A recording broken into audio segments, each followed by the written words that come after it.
What if I told you that in 1920, more Americans owned radios than indoor bathrooms, that doctors appeared in cigarette advertisements assuring you that smoking was healthy? The Roaring Twenties wasn't just flappers and jazz. It was a decade of contradictions so absurd they'd be funny if they weren't real.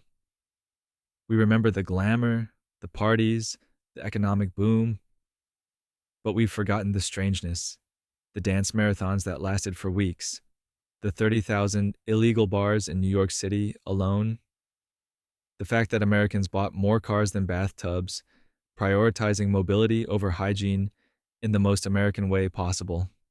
Over the next few hours, we're going to explore the 1920s as it actually was. Weird, dark, transformative, and nothing like the movie suggests. So hit that subscribe button, get comfortable, and let's dive into a decade that was simultaneously racing toward the future and poisoning itself in the present, starting with a choice that perfectly captures the decade's priorities. In 1920, more Americans owned radios than indoor bathrooms. So here's the thing about the Roaring Twenties that nobody mentions in those glamorous movie montages. While flappers danced and jazz bands played, a significant portion of America was listening to it all on a radio while using an outhouse. Yes, you read that right. In 1920, more American households owned radios than had indoor plumbing. Let that sink in for a moment. You could tune into the latest news from 3 states away, but if nature called in the middle of winter, you were grabbing a coat and a lantern. The radio represented modernity, connection, the future beaming directly into your living room through invisible waves. It was magic you could buy on an installment plan.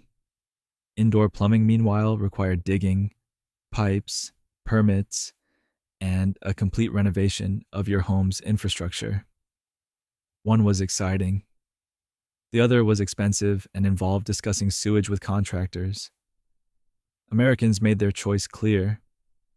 Families would gather around these wooden boxes like they were altars to progress, listening to broadcasts that connected rural Kansas to New York City in real time. The radio told you what to think, what to buy, what to fear, and what to dream about. It was the internet of its day, except it only talked and you could only listen. No arguments in the comment section.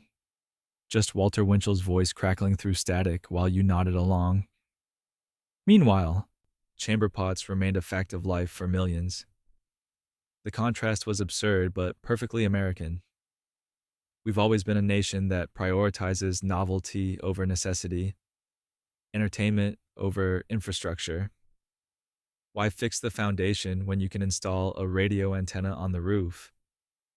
The future was calling, literally, and it didn't matter if you had to answer it while planning your next trip to the facilities out back. This wasn't just about technology. It was about what Americans valued, what they aspired to be. The radio made you cosmopolitan. It made you modern. It meant you were part of the conversation, even if that conversation was one-sided and sponsored by soap companies. Indoor plumbing just meant you didn't have to freeze your backside off in January. Practicality versus prestige. Prestige won. And here's the kicker. The radio industry knew this. Advertisers knew this. They sold radios as portals to a better life, a more sophisticated existence. They didn't mention that you might be listening to opera broadcasts while your actual living conditions were closer to the 19th century than the 20th. The dissonance was everywhere, but nobody wanted to talk about it. We were too busy being modern. Of course, this obsession with being connected to the wider world would only intensify as the decade progressed, and the things Americans chose to connect over would get increasingly strange. Prohibition made alcohol illegal, but alcohol consumption initially rose in many cities. You have to admire the confidence. In 1920, America looked at centuries of human behavior and said, "We're different. We can simply make alcohol illegal and people will stop drinking." The 18th Amendment and the Volstead Act were going to usher in a new era of sobriety, productivity, and moral clarity. Instead, they ushered in an era of bathtub gin, poisoned whiskey, and more creative lawbreaking than the country had ever seen. Here's the beautiful irony that temperance advocates didn't see coming. In many American cities, alcohol consumption actually increased during the early years of Prohibition, not decreased, increased. Making something illegal apparently made it more appealing, more exciting, more worth the risk. Who could have predicted that forbidden fruit tastes sweeter? Besides every psychologist, historian, and parent who ever told a child not to do something. Before Prohibition, drinking was relatively regulated, relatively visible, relatively boring. You went to a saloon, you had a beer, you went home.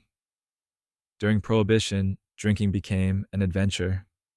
It became rebellious. It became something you did in hidden clubs, with secret passwords while a jazz band played and someone kept watch at the door. Suddenly, having a cocktail wasn't just refreshing. It was a statement.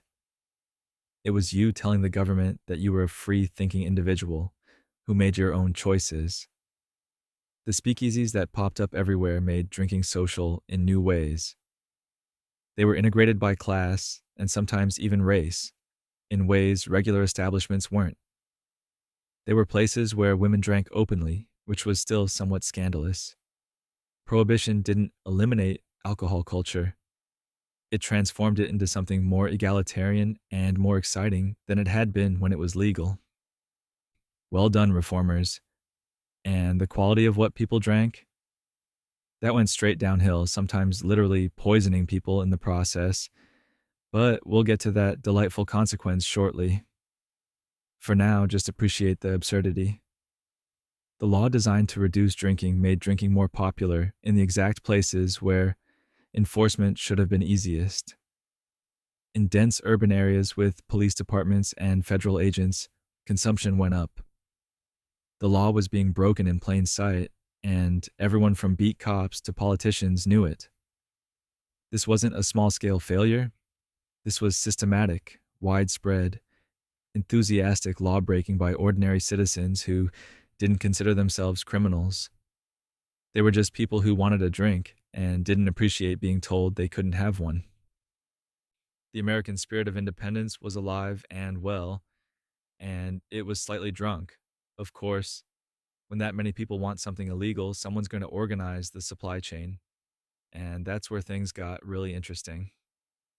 The US had over 30,000 speakeasies in New York City alone. 30,000. Let that number roll around in your sleepy brain for a moment. 30,000 illegal drinking establishments in a single city. New York during Prohibition had more speakeasies than it had legal bars before Prohibition. The law didn't eliminate the supply. It just moved it underground, multiplied it, and made it infinitely more profitable and dangerous. These weren't all glamorous affairs with velvet ropes and jazz orchestras, though those certainly existed. Many speakeasies were just someone's apartment or basement where they'd set up a card table and some chairs and sold liquor at marked up prices. Some were elaborate operations with hidden doors, password systems, and bribed police officers.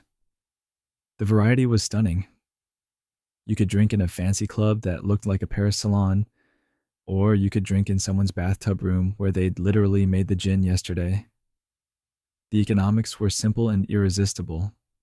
Prohibition created artificial scarcity, and artificial scarcity creates massive profit margins. Someone who could get their hands on decent alcohol could charge whatever they wanted. Someone who could make terrible alcohol in their basement could still charge a premium because the demand was insatiable. Every closed legal saloon created an opportunity for 10 illegal replacements. Law enforcement was overwhelmed, underfunded, and often complicit. You can't police 30,000 establishments with a few hundred agents, especially when many of those agents are supplementing their income by looking the other way. The whole system was farcical. Everyone knew where the speakeasies were. Newspapers printed thinly veiled references to them. Tourists asked cab drivers to take them to the good ones. The worst kept secret in American history was happening in plain sight. What's fascinating is how this reshapes New York's social geography. Speakeasies existed in every neighborhood, every social stratum. Wealthy bankers drank alongside factory workers. The illegality of it all created a temporary democracy of vice. Sure, the fancier places still existed for the fancier people, but the sheer number of establishments meant access was nearly universal. If you wanted to drink, you could drink, and the law be damned. This explosion of illegal businesses also meant an explosion of people willing to break other laws to protect their investments. When you're already operating outside the legal system, hiring enforcers to deal with competition or protect your territory becomes a rational business decision. The speakeasy economy didn't just create drinking establishments, it created a parallel criminal infrastructure that would outlast Prohibition itself. And speaking of the darker consequences of this grand experiment in legislating morality, the government had some truly disturbing ideas about enforcement. The federal government poisoned industrial alcohol to deter drinking causing unintended deaths. Now we arrive at one of the most morally grotesque policy decisions in American history. Delivered to you in the calm, measured tones befitting a bedtime story. Because nothing says sweet dreams like state-sanctioned poisoning. During Prohibition, the federal government deliberately added toxic chemicals to industrial alcohol, knowing that bootleggers would steal it, redistill it, and sell it to the public. They knew people would drink it. They poisoned it anyway. The logic was dystopian in its simplicity. Industrial alcohol was legal because it had legitimate manufacturing uses, but bootleggers were stealing it or buying it legally, then removing the denaturants and selling it as drinking alcohol. The government's solution wasn't better enforcement or addressing the underlying policy failure. Their solution was to make the denaturants so toxic that even after redistilling, the alcohol would sicken or kill anyone who drank it. They calculated that fear of death might accomplish what the law could not. It didn't work. People kept drinking, and people kept dying. By some estimates, 10,000 Americans died from poisoned alcohol during Prohibition. 10,000. The government knew this was happening. They continued the policy anyway. The reasoning was that these deaths would serve as warnings, that eventually people would stop taking the risk. But desperation, addiction, and the sheer human desire to have a drink proved stronger than the fear of poison. Medical examiners in major cities began seeing a pattern. Blindness, paralysis, death from what was clearly methanol or other toxic exposure. The victims were often poor, often marginalized, often people who couldn't afford the higher quality smuggled liquor that wealthy Americans enjoyed. The poison policy didn't affect everyone equally. It killed the most vulnerable while the well-connected sipped imported scotch in private clubs. Critics at the time called it legalized murder. The government called it enforcement.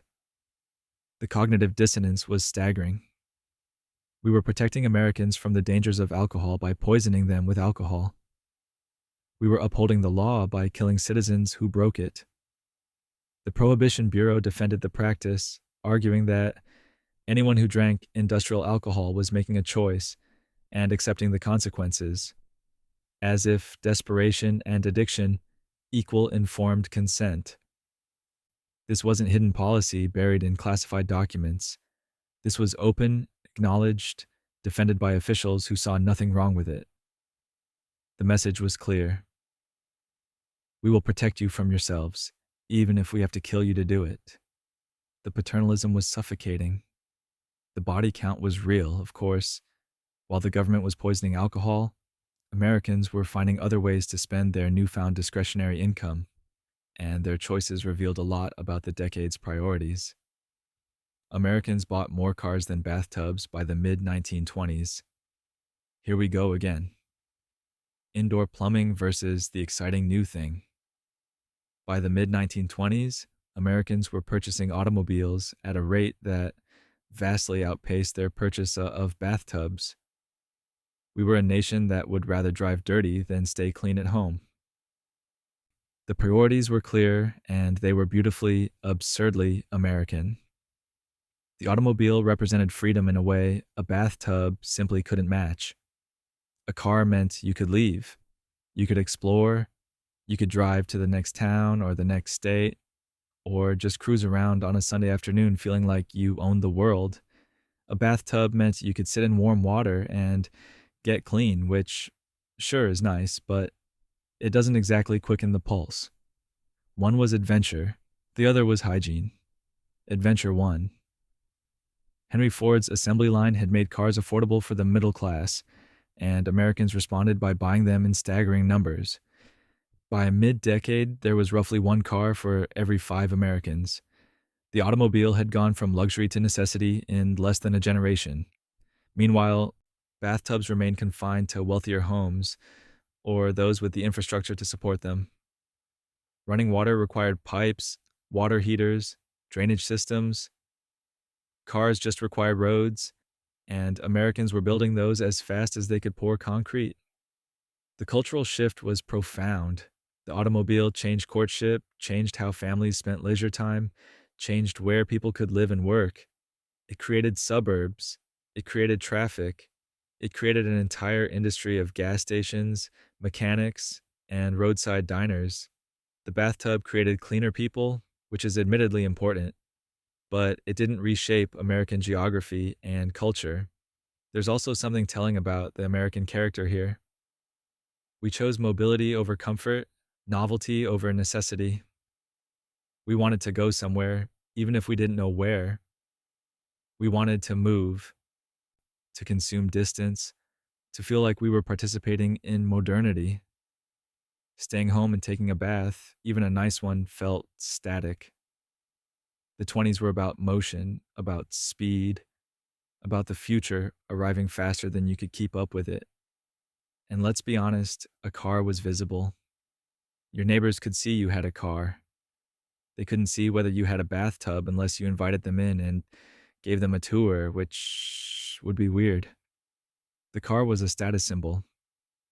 It announced that you had arrived, even if you still bathed in a wash basin. Appearances mattered more than reality. A very 20s sentiment. The Model T became so ubiquitous that it started causing problems nobody had anticipated, which brings us to an interesting regulatory gap. The Model T was so common that traffic laws barely existed at first. Millions of Americans suddenly owned automobiles. These vehicles can go 30, 40 miles per hour. They're sharing roads with horses, pedestrians, bicycles, and each other.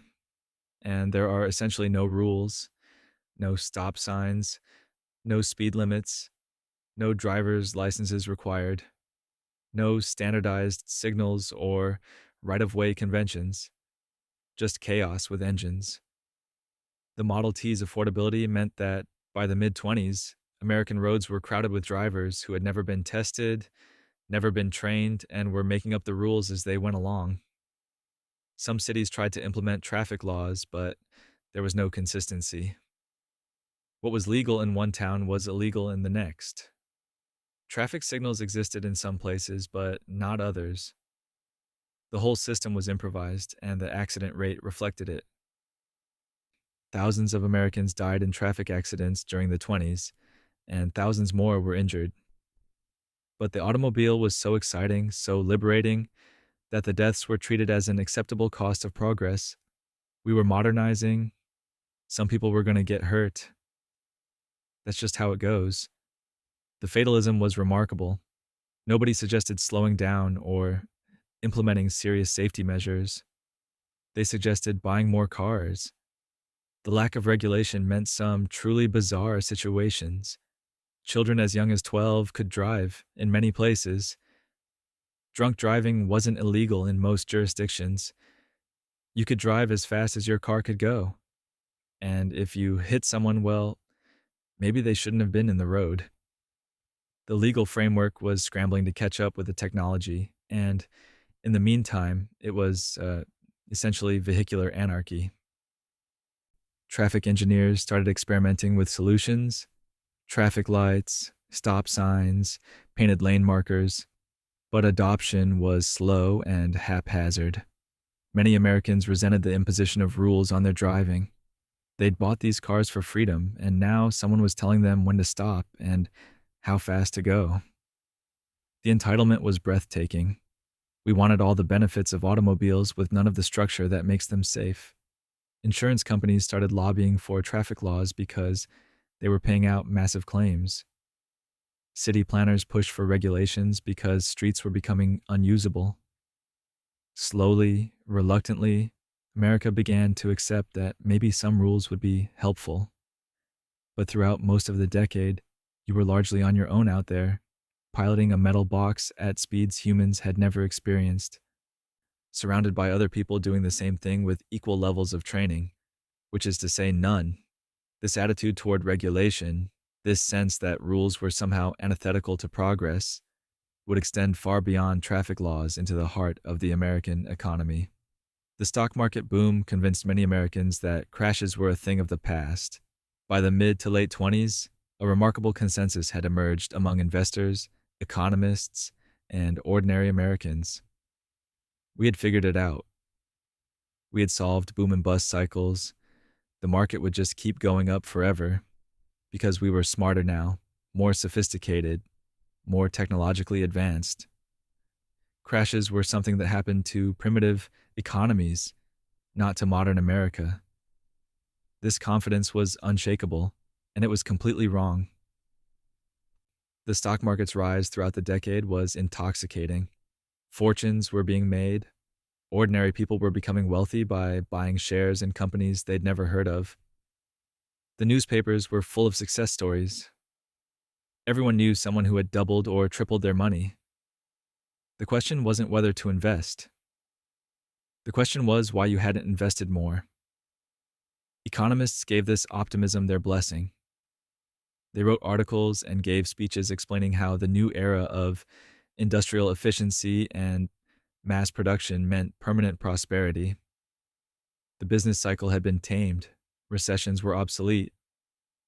We had entered a new paradigm where the only direction was up. These weren't fringe voices. These were respected academics and financial leaders, assuring everyone that, yes, this time really was different. The government reinforced this message. Treasury Secretary Andrew Mellon and President Calvin Coolidge both spoke glowingly about the economy's strength and resilience. When people in power tell you everything's fine and will stay fine, you tend to believe them, especially when your portfolio keeps growing and your neighbors are buying second homes with their investment gains. This collective delusion had consequences. People stopped asking critical questions. They stopped considering risk. They assumed that upward momentum was permanent. When you believe crashes are impossible, you stop preparing for crashes. You leverage yourself. You invest money you can't afford to lose. You make decisions based on faith rather than analysis. The media played its part too, cheerleading the market's rise and mocking anyone who expressed concern as a pessimist or a fool. Being cautious was seen as un-American, as missing out on the greatest opportunity in history. The pressure to participate was intense. If you weren't in the market, you were being left behind, and nobody wanted to be left behind. Looking back from our comfortable perch in the future, it's easy to see the warning signs. But if you were living through it, surrounded by success stories and expert assurances, skepticism felt like stubbornness. Everyone around you was getting rich. Clearly, they knew something you didn't. And if you wanted in on the prosperity, you needed to set aside your doubts and buy. Of course, getting in on that prosperity was easier than ever, thanks to a financial innovation that would prove catastrophic. Buying stocks on margin meant people invested with borrowed money. Let's talk about leverage. that beautiful word that means betting with someone else's money. During the 20s, Americans discovered they could buy stocks on margin, which meant they only needed to put down 10 or 20% of a stock's price and borrow the rest from their broker. This system allowed people with limited capital to invest as if they were wealthy. It also allowed people to lose far more than they actually had. The math seemed straightforward and wonderful. If you had $1,000 and bought $1,000 worth of stock that went up 10%, you made $100. But if you used that $1,000 as margin to buy $10,000 worth of stock that went up 10%, you made $1,000. You'd multiplied your returns tenfold. You were a genius. You were participating in the new era of permanent prosperity. What could possibly go wrong? Well, what could go wrong is if the stock went down. If you'd bought $1,000 worth of stock with your own money and it dropped 10%, you'd lost $100 but still owned the stock. If you'd bought $10,000 worth on margin and it dropped 10%, you'd lost $1,000, which was all your money, and you'd get a margin call demanding you immediately pay the additional amount you now owed. If you couldn't pay, your broker would sell your shares at a loss to cover the loan. Millions of Americans either didn't understand this risk or didn't care. The market was going up, and it was going to keep going up forever, remember? So margin calls were theoretical problems, not real ones. Brokers were happy to lend because they got paid interest on the loans and a commission on the trades. Everyone had incentives to keep the party going. Nobody had incentives to ask whether the party might end badly. This system meant the market was amplified in both directions. When prices rose, margin buying pushed them higher as more borrowed money chased stocks. When prices fell, margin selling accelerated the decline as brokers dumped shares to cover loans. The market had become a leverage machine, highly sensitive to any shift in sentiment. It was stable only as long as everyone believed it would stay stable, which is to say it wasn't stable at all. Ordinary people were making extraordinary bets without fully understanding the stakes. School teachers, shopkeepers, factory workers, all buying on margin, all certain they were set for life. The democratization of investment sounds lovely until you realize it was also the democratization of financial ruin. When the crash came, it wouldn't just wipe out the wealthy. It would devastate the middle class who had borrowed their way into the market. But stock speculation wasn't the only thing Americans were financing with borrowed money. They were buying everything on credit, reshaping consumer culture in the process. More than half of all new radios were bought on credit. The installment plan was the financial innovation that made the 20s roar. Why save up for something when you could have it now and pay it off over time? By mid-decade, more than half of all new radios were purchased on credit. The same was true for cars, furniture, appliances, and an increasing array of consumer goods. Americans were learning to live beyond their means, and businesses were enthusiastically teaching them how. The appeal was obvious. That radio you couldn't afford for $200 cash, you could afford it for $15 down and $10 a month. Never mind that you'd end up paying more overall with interest. You could have it now, today, immediately. Delayed gratification was for previous generations. Modern Americans wanted their modernity right away. Retailers loved installment buying because it expanded their customer base enormously. Someone making $30 a week couldn't drop $50 on a radio, but they could manage a few dollars a month. Multiply that across millions of consumers, and suddenly products that seemed like luxuries became mass market goods. The economy boomed, production increased, everyone was buying everything, and the fact that they were buying it with money they didn't have yet seemed like a minor detail. This shift changed American psychology in subtle but profound ways. Previous generations had associated debt with failure, with desperation, with something shameful. The 20s rebranded debt as smart consumption, as participation in the modern economy. You weren't in debt. You were managing your cash flow, You weren't living beyond your means. You were enjoying the fruits of American prosperity. The language changed and the stigma vanished. But here's the uncomfortable truth: an economy built on credit is an economy built on confidence. As long as people believe they'll keep earning money, they'll keep making payments, and the system works. The moment that confidence cracks, the moment people worry about their jobs or their income, they stop buying. They default on payments. Retailers can't collect. Manufacturers can't sell. The whole beautiful machine seizes up. During the 20s, nobody wanted to think about that possibility. The economy was strong, jobs were plentiful, your income was secure. Why not buy that radio today? Why not furnish your home with all the latest conveniences? You could afford the monthly payments, and that's all that mattered. The idea that you might not always be able to afford them was too depressing to contemplate. Credit democratized consumption, which sounds wonderful until you realize it also democratized financial vulnerability. When the economy was good, everyone could live like they were middle class. When the economy turned, everyone was broke together. But we're not there yet. We're still in the good times, where businesses are discovering powerful new ways to manipulate your desires. Advertising shifted from facts to emotional manipulation for the first time. Before the 20s, advertisements were straightforward. Here's a product. Here's what it does. Here's what it costs. If you need this product, buy it. Simple. Factual. Boring. Then along came Edward Bernays and his cohort of advertising revolutionaries who looked at that approach and thought, we can do so much better than telling people what they need. We can tell them who they should be. The shift was subtle at first, but became overwhelming by mid-decade. Ads stopped selling products and started selling identities, aspirations, fears, and status. You didn't buy a car because you needed transportation. You bought it because successful people drove that car, and you wanted to be successful. You didn't buy soap because you needed to wash. You bought it because popular people used that soap, and you wanted to be popular.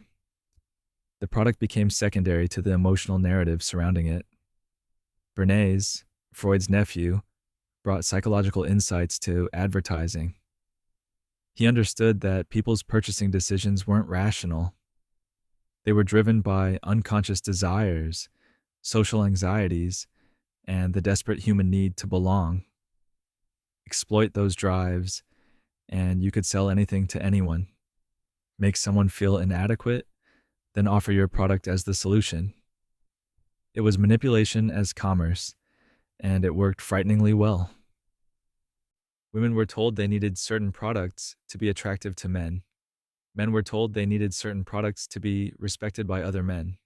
Children were taught to want specific toys to fit in with their peers. Everyone was being sold an image of who they should be, and that image always required purchasing something. The message was clear and relentless.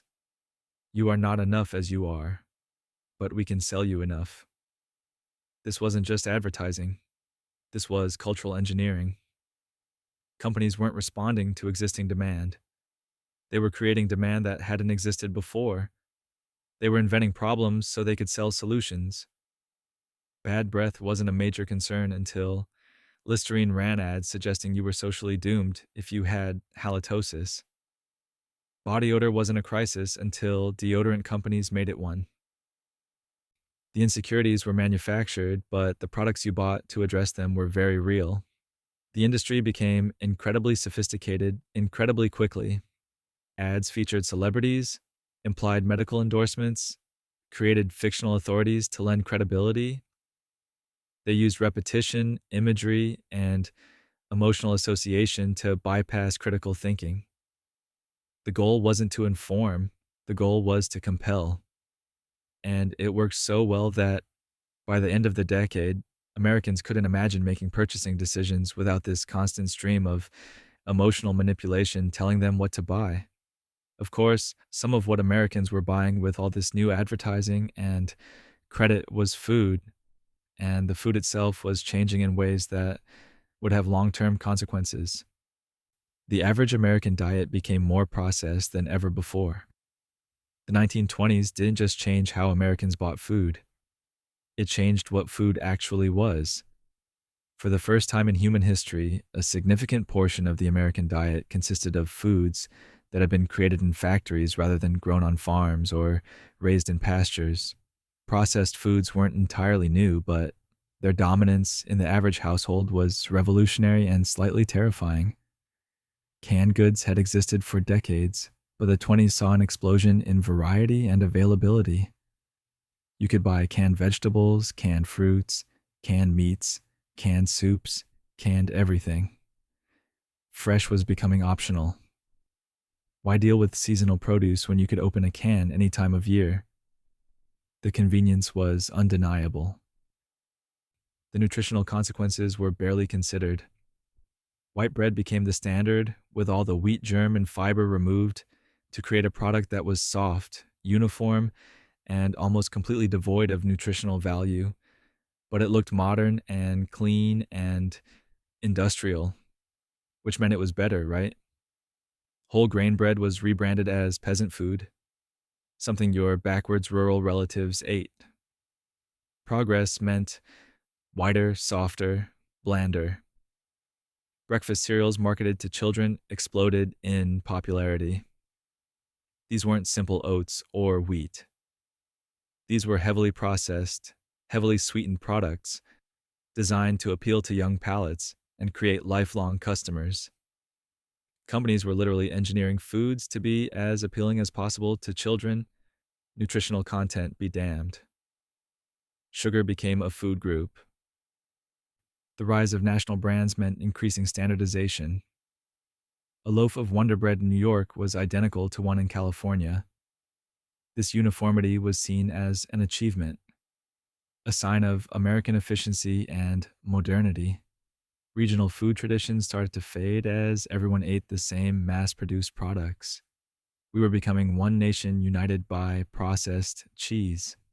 Food companies discovered they could extend shelf life, reduce costs, and increase profits by adding chemicals that didn't exist in nature, preservatives, artificial colors, artificial flavors, all becoming standard.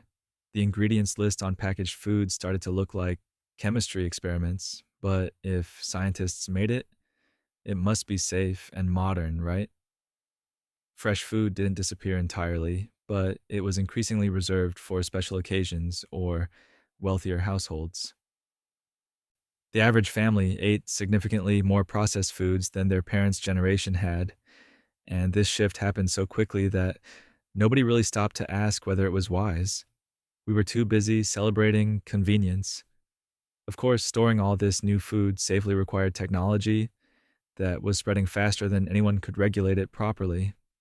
Refrigerators spread faster than safe food regulations. Electric refrigerators became affordable for middle-class families in the mid-20s, and Americans bought them enthusiastically.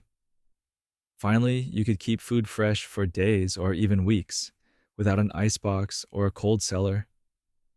The convenience was transformative. The safety regulations were non-existent. Nobody knew how cold a refrigerator needed to be. Nobody had standardized guidelines for how long different foods could be safely stored. Nobody was testing whether these machines actually maintained consistent temperatures. Americans were just stuffing food into these boxes and hoping for the best. Food poisoning rates didn't decline as much as you'd expect when refrigeration became common, which should have been a clue. The refrigerator manufacturers were racing to produce units as cheaply as possible to meet demand. Quality control was inconsistent. Some refrigerators worked beautifully. Others barely kept things cool. Some had wildly fluctuating temperatures that created perfect conditions for bacterial growth. But they all looked modern and impressive in your kitchen, and that's what mattered. People treated refrigerators like magical preservation devices. If you put something in the fridge, it was automatically safe indefinitely. Leftovers from last week, still good. Meat that smelled questionable, the fridge will fix it. The false sense of security was dangerous. Refrigeration slows bacterial growth. It doesn't stop it, but nobody was explaining this to consumers. Food safety regulations existed in some places for some products, but nothing comprehensive. There were no temperature requirements for refrigerators, no guidance on storage times, no standardized expiration dating. You were on your own, armed with a new appliance, and no instructions for using it safely. People figured it out through trial and error, and the errors sometimes made them very sick. The public health infrastructure wasn't equipped to handle this rapid technological change. By the time doctors and scientists understood the risks and developed guidelines, millions of families had already been using refrigerators incorrectly for years.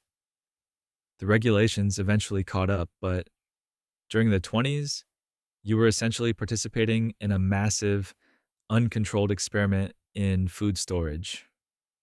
And speaking of things Americans consumed without fully understanding the health consequences, let's talk about cigarettes. Cigarettes were advertised as healthy and sophisticated. If you needed evidence that advertising had completely divorced itself from truth, look no further than cigarette ads in the 20s. These weren't just promoting smoking. They were promoting it as healthy, sophisticated, slimming, and doctor approved. The brazenness was astonishing even by the decade's standards. Lucky Strike ran campaigns explicitly targeting women with the message that smoking would keep them thin. Reach for a Lucky instead of a sweet became one of the most famous slogans of the era. The implication was clear. Cigarettes were a diet aid. Never mind that nicotine is a poison and inhaling burning plant matter damages your lungs. You might fit into that dress better, and isn't that what matters? Cigarette companies understood they were missing out on half the population. Women had been conditioned to view smoking as unladylike and inappropriate. The solution wasn't to accept this limitation. The solution was to rebrand smoking as liberating, modern, and feminine. They hired celebrities and socialites to be photographed smoking. They created elegant packaging. They made cigarettes an accessory of the sophisticated woman. The health claims were even more audacious. Ads suggested cigarettes soothed throat irritation. Some brands claimed their cigarettes were less irritating than others, implying that irritation was the only concern, not cancer or emphysema or heart disease. The science was being ignored or deliberately misrepresented. As long as people bought cigarettes, truth was negotiable. Smoking rates soared. Men had already been smoking in large numbers, but women's smoking rates increased dramatically during the 20s. Young people took up smoking earlier. The normalization was complete. If you wanted to appear sophisticated and modern, you smoked. If you wanted to lose weight, you smoked. If you wanted to calm your nerves, you smoked. Cigarettes were the solution to everything. The long-term health consequences wouldn't become undeniable for decades. During the 20s, people were just beginning this mass experiment in chronic tobacco use. The lung cancer epidemic was still in the future, building silently in millions of damaged respiratory systems. But at least cigarettes had medical endorsement, or so the ads claimed. Doctors were sometimes featured in cigarette ads. Yes, actual physicians appeared in cigarette advertisements, lending their professional credibility to products that were slowly killing people. This wasn't some fringe group of quacks. These were respected doctors, or at least actors dressed as doctors, telling Americans that smoking was perfectly fine, and perhaps even beneficial. The most famous campaigns featured the line, "More doctors smoke Camels than any other cigarette." Whether this claim was based on actual surveys or complete fabrication is lost to history, but it didn't matter. The message was clear. Medical professionals, the people you trusted with your health, endorsed smoking. If doctors smoked, it must be safe. Some ads went further, suggesting specific health benefits. Certain brands claimed to soothe throat irritation or help with digestion. Others implied that choosing the right cigarette brand could protect your health, as if the problem wasn't smoking, but smoking the wrong brand. The misdirection was masterful and deadly. Tobacco companies paid doctors for endorsements or supplied them with free cigarettes, creating financial incentives to ignore or downplay health concerns. Medical journals accepted cigarette advertising, compromising their credibility. The entire system was corrupted by tobacco money, and the public paid the price. Some doctors genuinely didn't understand the risks yet. The science linking smoking to cancer wouldn't become definitive until much later, but others had concerns and chose profit over honesty. The medical profession's complicity in promoting cigarettes remains one of its darker chapters, a reminder that credentials don't automatically confer integrity. The success of these campaigns meant millions of Americans started smoking or continued smoking with medical blessing. The trust placed in doctors was weaponized against public health. And while smoking rates climbed, another transformation was happening to the American retail landscape. Chain stores exploded, putting thousands of small shops out of business. The 1920s witnessed the rise of chain stores on a scale America had never seen. A&P grocery stores numbered over 15,000 locations by the end of the decade. Woolworth's Five and Dimes dominated retail. Chain drugstores, chain restaurants, chain everything. Small independent shops couldn't compete with the economies of scale and lower prices, and they closed by the thousands. This consolidation changed American communities fundamentally. The local grocer who knew your family and extended credit when times were tough was replaced by a clerk working for a distant corporation. The personal relationships that had defined commerce for centuries were becoming transactional. You were no longer a neighbor, you were a customer. The efficiency was undeniable. Chain stores could buy in bulk, negotiate better prices with suppliers, and pass some savings to consumers. If you were struggling financially, those lower prices mattered. But something was lost in the transaction.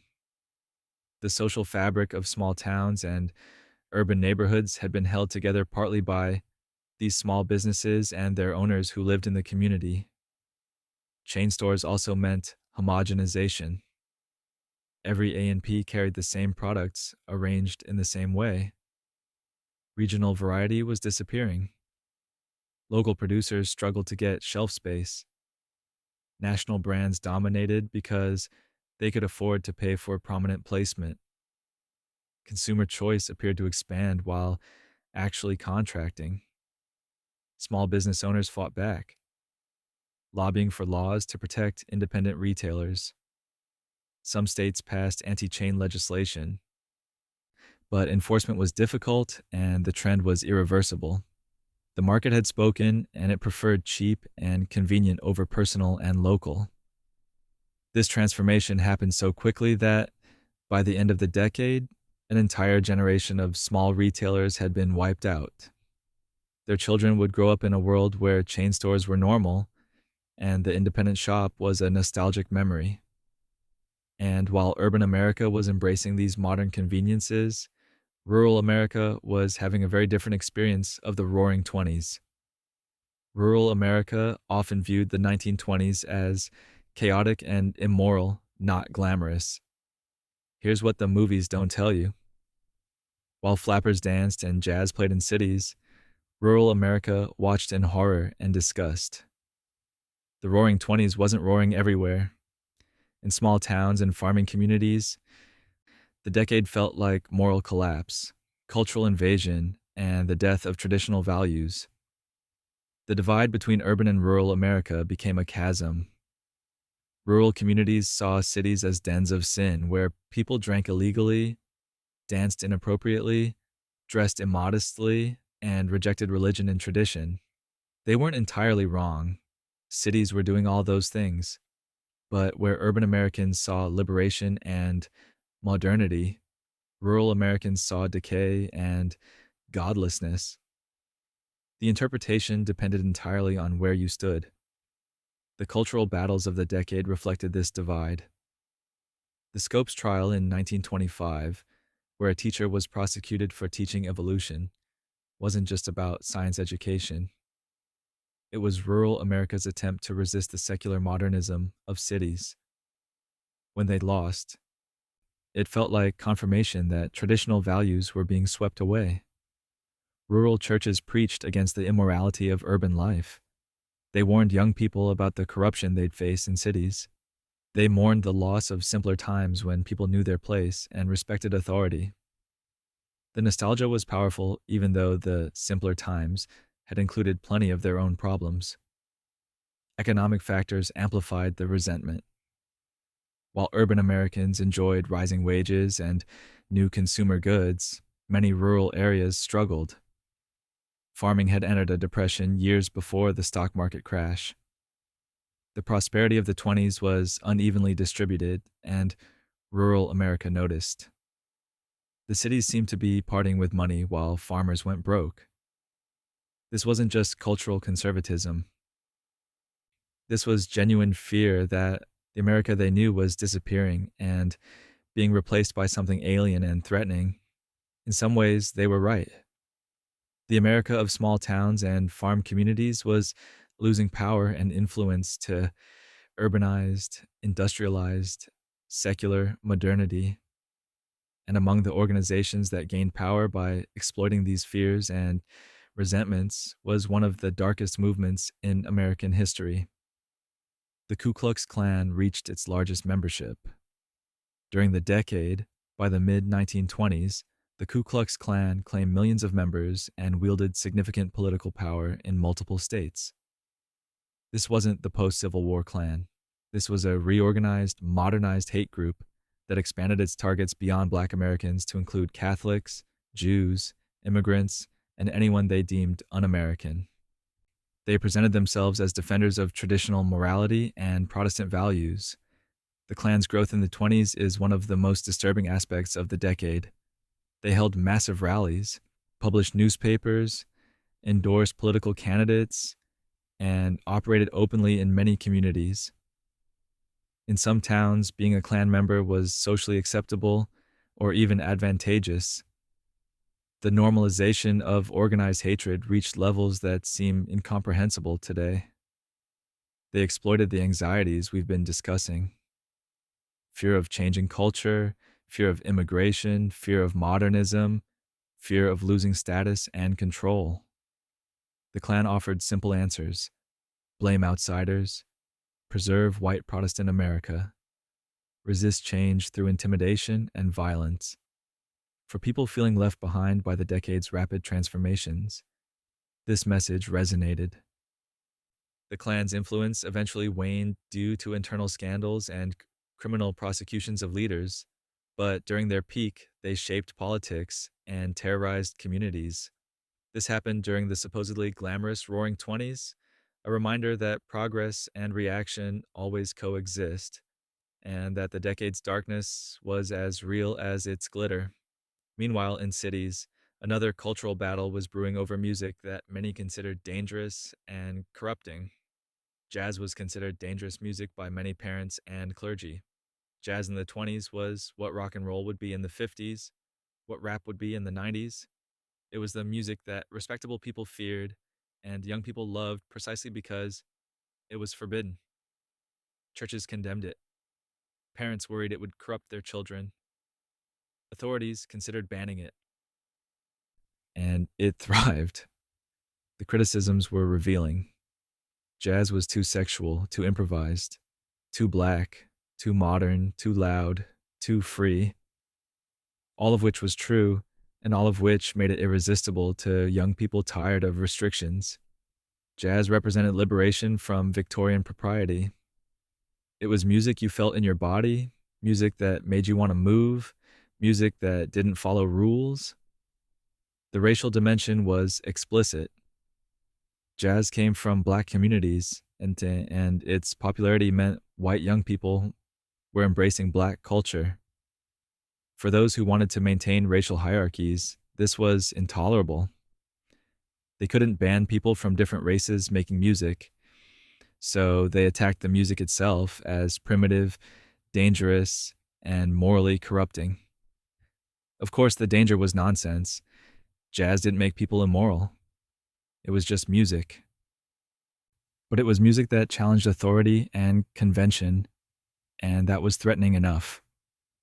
When young people dance to music their parents hate, they're asserting independence, claiming cultural space, rejecting the previous generation's values. Jazz facilitated that rebellion. The attempts to suppress jazz failed completely. By the end of the decade, it was America's music, influencing everything from popular songs to concert hall compositions. The battle was lost, and American culture was richer for it. But that didn't stop authorities from finding other things to be worried about. Dance marathons lasted days or even weeks. Picture this: couples dancing continuously for days, desperately trying to win prize money, while spectators watch them deteriorate physically and mentally. Welcome to dance marathons, one of the strangest phenomena of the 20s, where endurance replaced skill and suffering became entertainment. These weren't casual competitions. Dancers would shuffle around a floor for 24 hours, 48 hours, sometimes weeks on end, with brief breaks every hour. They'd sleep standing up or leaning on their partners. They'd eat while dancing. Some collapsed, some hallucinated. Audiences paid admission to watch people push themselves to dangerous extremes. The economics were brutal. The Depression hadn't hit yet, but poverty was real for many Americans. A dance marathon offered a chance to win hundreds of dollars, enough to change your life. So desperate people signed up and danced until their feet bled or their bodies gave out. The winners were whoever could endure the longest. Promoters understood they were selling spectacle, not dancing. The appeal wasn't watching people dance well. It was watching people suffer, watching them reach their limits, seeing who would break first. It was human endurance as sport, and Americans couldn't get enough of it. The cruelty was the point, though nobody said it that way. Some cities tried to ban dance marathons as inhumane, but they'd just pop up in neighboring towns. The dancers were adults making choices, promoters argued. If they wanted to risk their health for prize money, that was freedom. That the choices were driven by economic desperation was conveniently ignored. And while some Americans were dancing themselves to exhaustion, others were experiencing political power for the first time. Women voted nationally for the first time in 1920. The 19th Amendment was ratified in August of 1919, just in time for women to participate in the 1920 presidential election. After decades of suffrage activism, arrests, hunger strikes, and political organizing, American women finally had the constitutional right to vote. It was a monumental achievement, a fundamental expansion of democracy. And then reality set in about what that victory actually meant in practice. The first thing to understand is that voting rights didn't automatically translate to political power or social equality. Women could vote, yes, but they voted in a system designed entirely by and for men. The political parties, the candidates, the issues, the entire infrastructure of American politics had been built without women's input. Getting a seat at the table didn't mean the table was suddenly arranged in your favor. Many women were excited to vote and did so enthusiastically. They'd fought for this right, and they intended to use it. But many others were indifferent or even opposed. Decades of being told that politics wasn't women's concern had left its mark. Some women genuinely believed they shouldn't vote, that it was unfeminine or inappropriate. The internalized restrictions were as powerful as the legal ones had been. The political establishment had mixed feelings. Some politicians recognized that women voters represented an opportunity and tried to appeal to them. Others resented the change and did everything possible to maintain the status quo. In many places, subtle and not so subtle pressures discouraged women from voting. Poll workers were sometimes hostile. Husbands sometimes forbade their wives from voting. Social disapproval was real. The media coverage of women voting was condescending at best. Newspapers treated it as a novelty, a charming development rather than a fundamental shift in democracy. Stories focused on what women wore to the polls or whether voting made them neglect their domestic duties. The trivialization was deliberate. If you can't prevent women from voting, you can at least minimize the significance of it. And here's the uncomfortable truth that suffragists had to confront. Women didn't vote as a unified bloc. They had different interests, different values, different priorities, just like men. The fantasy that women's suffrage would purify politics or bring about moral reform proved naive. Women were just as capable as men of voting for corrupt politicians, supporting unjust policies, and disagreeing vehemently with each other. The achievement was real and important. Women's suffrage was a necessary expansion of rights and a recognition of women's citizenship. But it wasn't a magic solution to inequality. It was one step in a much longer journey toward actual equality, a journey that would continue long past the 20s. Getting the right to vote turned out to be easier than getting the right to fully participate in civic life on equal terms. But even with the right to vote, women faced severe restrictions in nearly every other aspect of their lives, restrictions that voting alone couldn't address. Most women who voted still faced economic and social restrictions. So you could vote now. Congratulations. You still couldn't serve on juries in most states. You still couldn't hold many jobs. You still couldn't get a bank loan without a male cosigner. You still couldn't keep your job if you got married in many professions.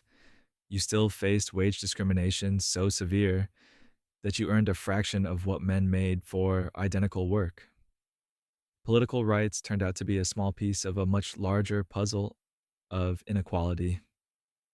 The employment restrictions were particularly galling.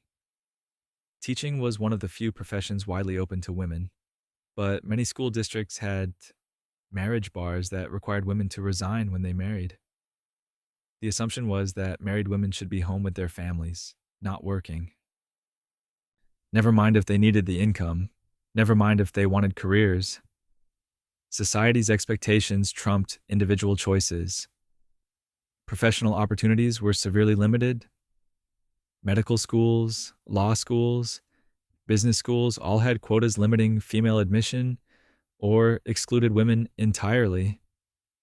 The few women who did break through faced discrimination so constant and severe that many gave up.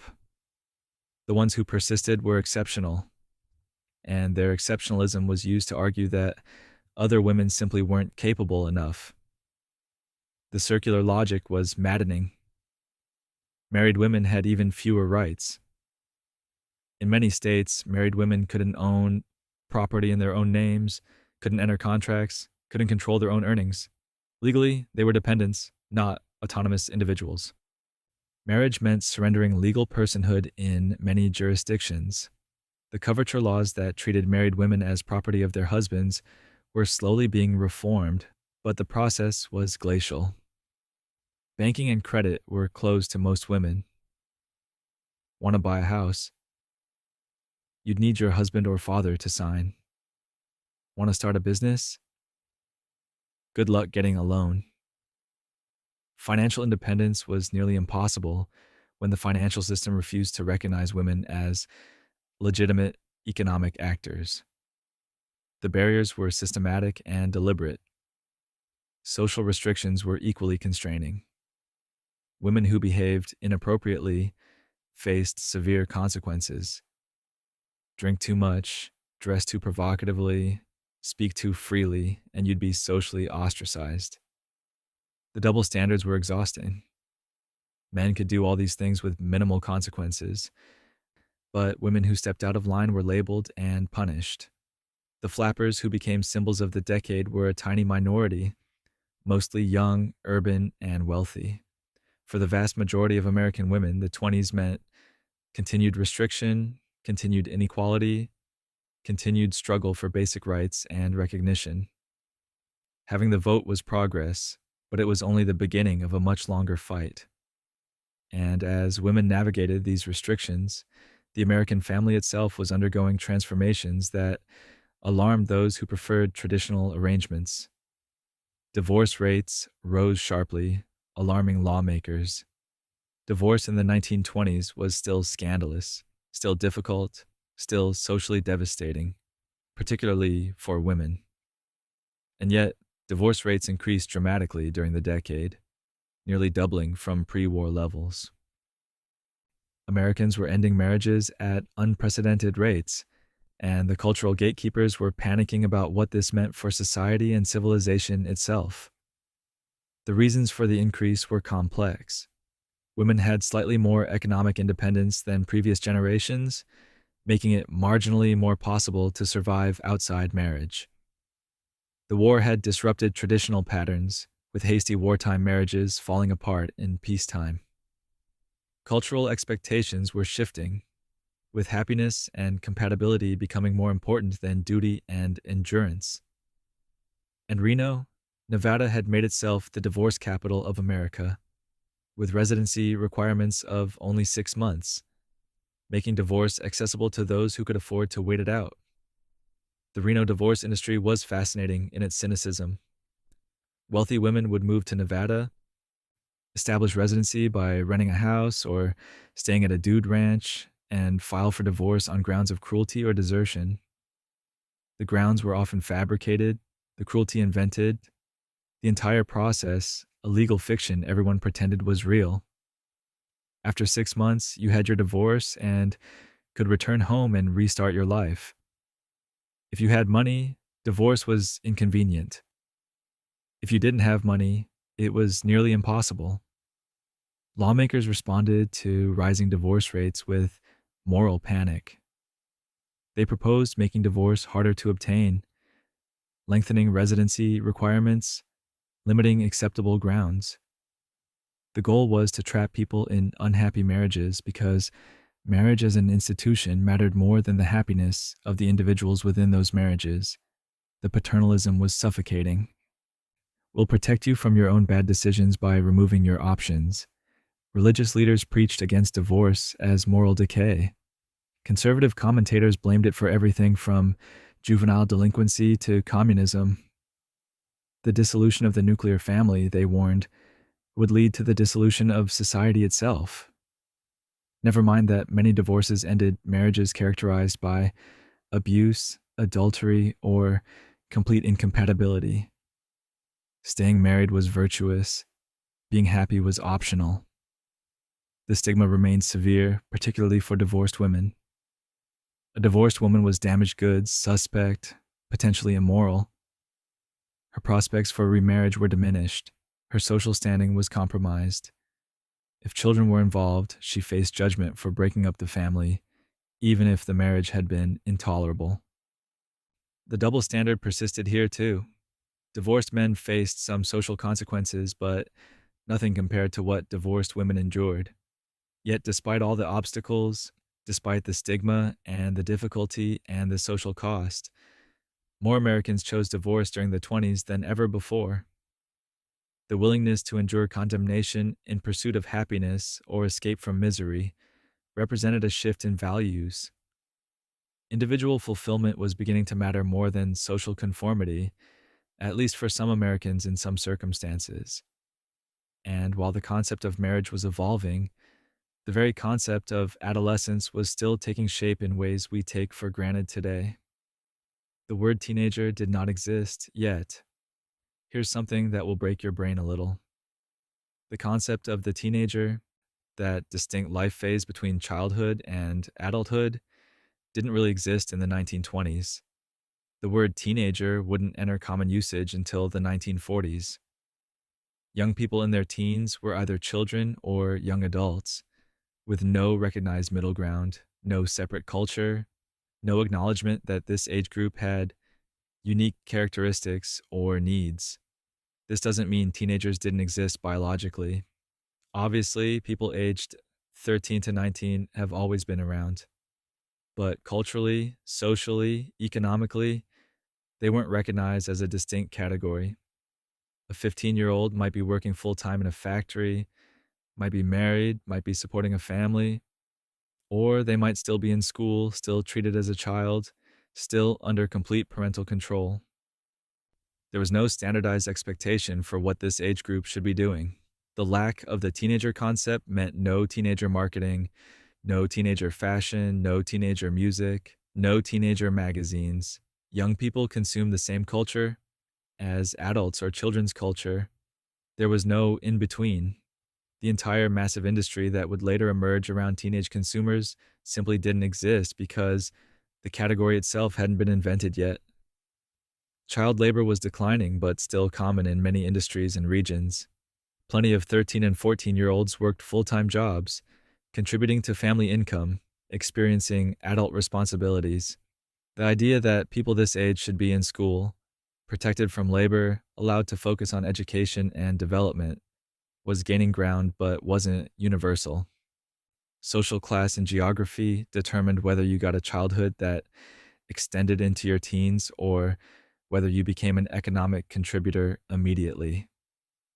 High school attendance was increasing during the 20s, which would eventually help create the teenager category. When you put large numbers of young people together in schools, separated from both children and adults, they develop their own culture and identity. But in the 20s, this process was just beginning. Most teenagers still weren't in high school. They were working or helping at home. The social rituals we associate with teenage years were largely absent. No proms, no school dances, no dating culture as we'd recognize it. Courtship happened, but it was often supervised and formal, more like young adult courtship than teenager dating.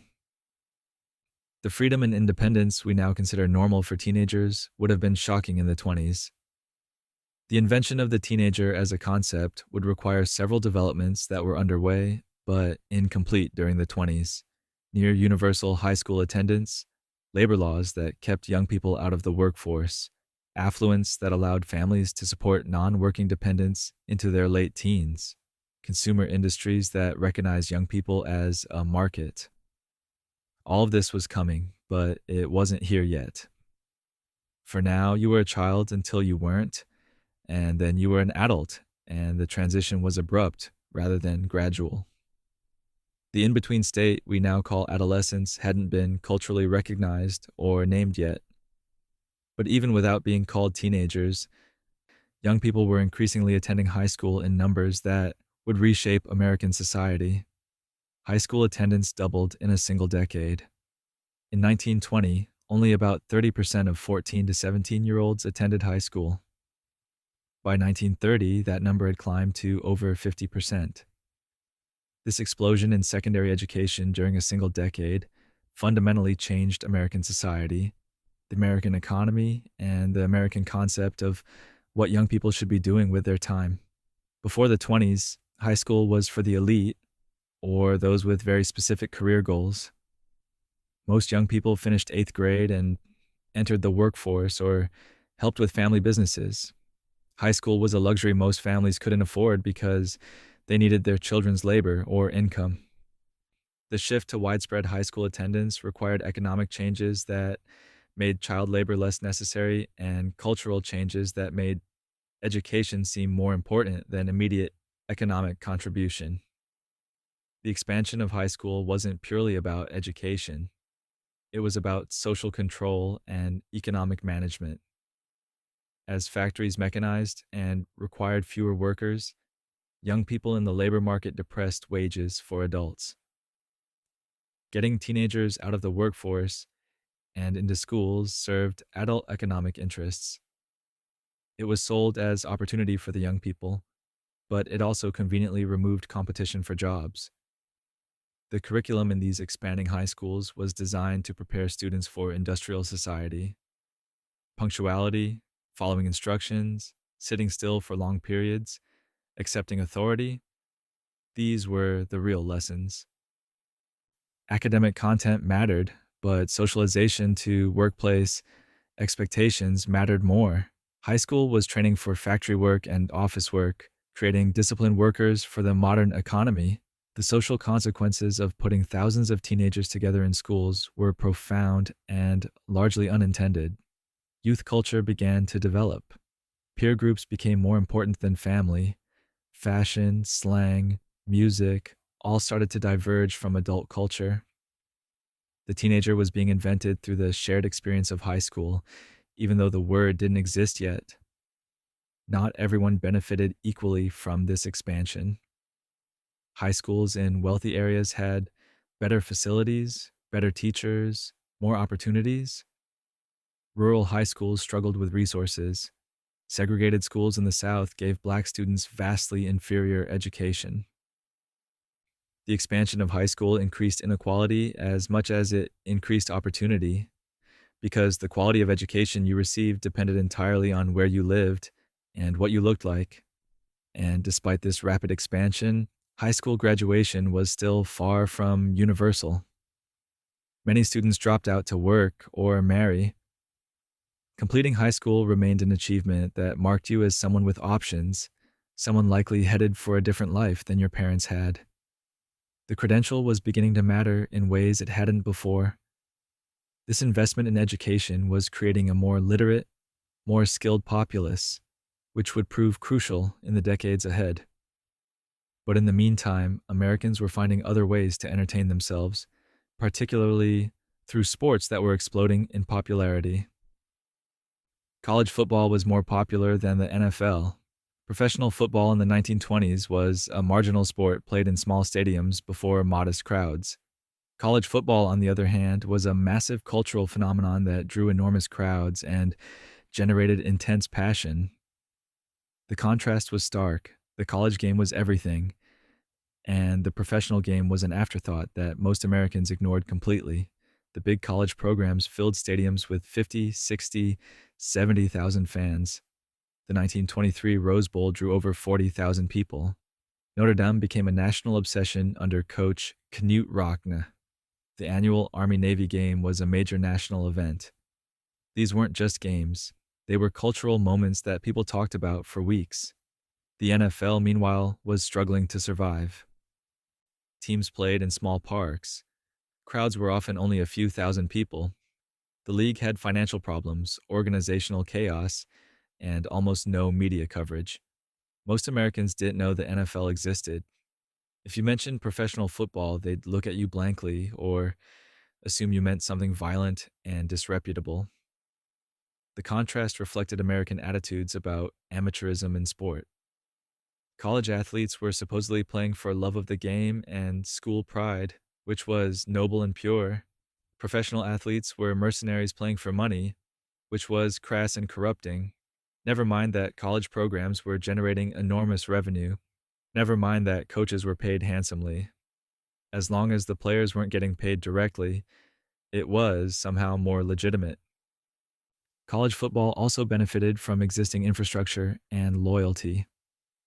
Universities had alumni networks, student bodies, local communities all invested in the team's success. Professional teams had to build fan bases from scratch and convince people to care about franchises with no history or tradition. It was an uphill battle they were mostly losing. The stars of the 20s were college players, not professionals. Red Grange of Illinois was a national celebrity. The Four Horsemen of Notre Dame were legendary. These players drew coverage, endorsements, and public adoration. When Grange eventually turned professional, it was considered somewhat scandalous, a fall from amateur purity to professional greed. This hierarchy would eventually flip. Professional football would become America's most popular sport, while college football, though still significant, would be secondary. But in the 20s, the reverse was true.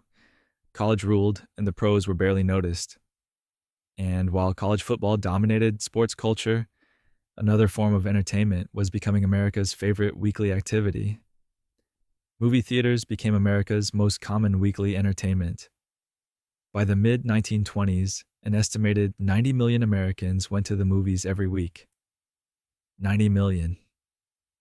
In a country with a population of around 115 million total. Obviously, many people went multiple times per week, but still, the penetration was extraordinary. Movies had become America's primary form of entertainment, surpassing theater, sports, vaudeville, everything. The economics were accessible. A ticket might cost 15 or 20 cents, affordable even for working class families. For that small amount, you got hours of entertainment, escapism, fantasy. You saw places you'd never visit, lives you'd never lead, stories that took you completely out of your own existence. In an era before television, radio, or internet, movies were the window to everywhere else. The movie palaces built during the 20s were stunning. Ornate architecture, elaborate decoration, organs that rose from the stage, hundreds or thousands of plush seats. Going to the movies wasn't just watching a film, it was an experience, an event, a chance to feel wealthy and sophisticated for a few hours, even if you were broke. The theaters sold glamour as much as they sold entertainment. Hollywood understood its power and wielded it deliberately. Movies shaped fashion, language, behavior, aspirations.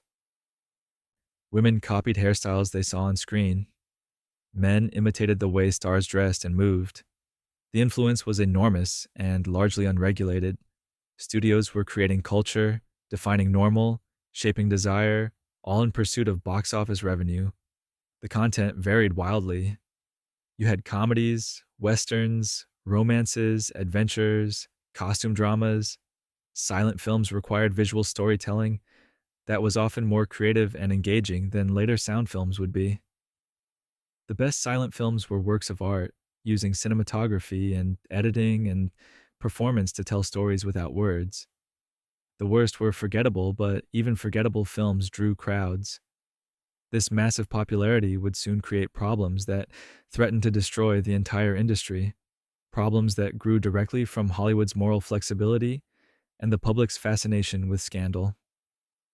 Hollywood scandals nearly destroyed the film industry.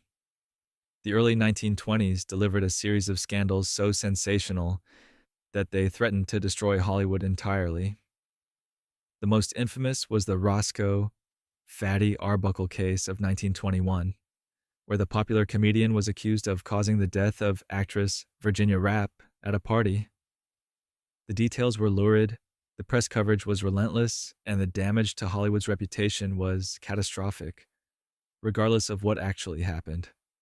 Arbuckle was eventually acquitted after 3 trials, with the jury in the final trial even issuing an apology for the ordeal he'd endured. But his career was destroyed, his films were banned, and his name became synonymous with Hollywood excess and depravity. The fact that he was probably innocent didn't matter. The scandal had confirmed what many Americans suspected, that Hollywood was a cesspool of immorality where celebrities lived by different rules and engaged in behaviors that would be unacceptable anywhere else. Then came more scandals in quick succession.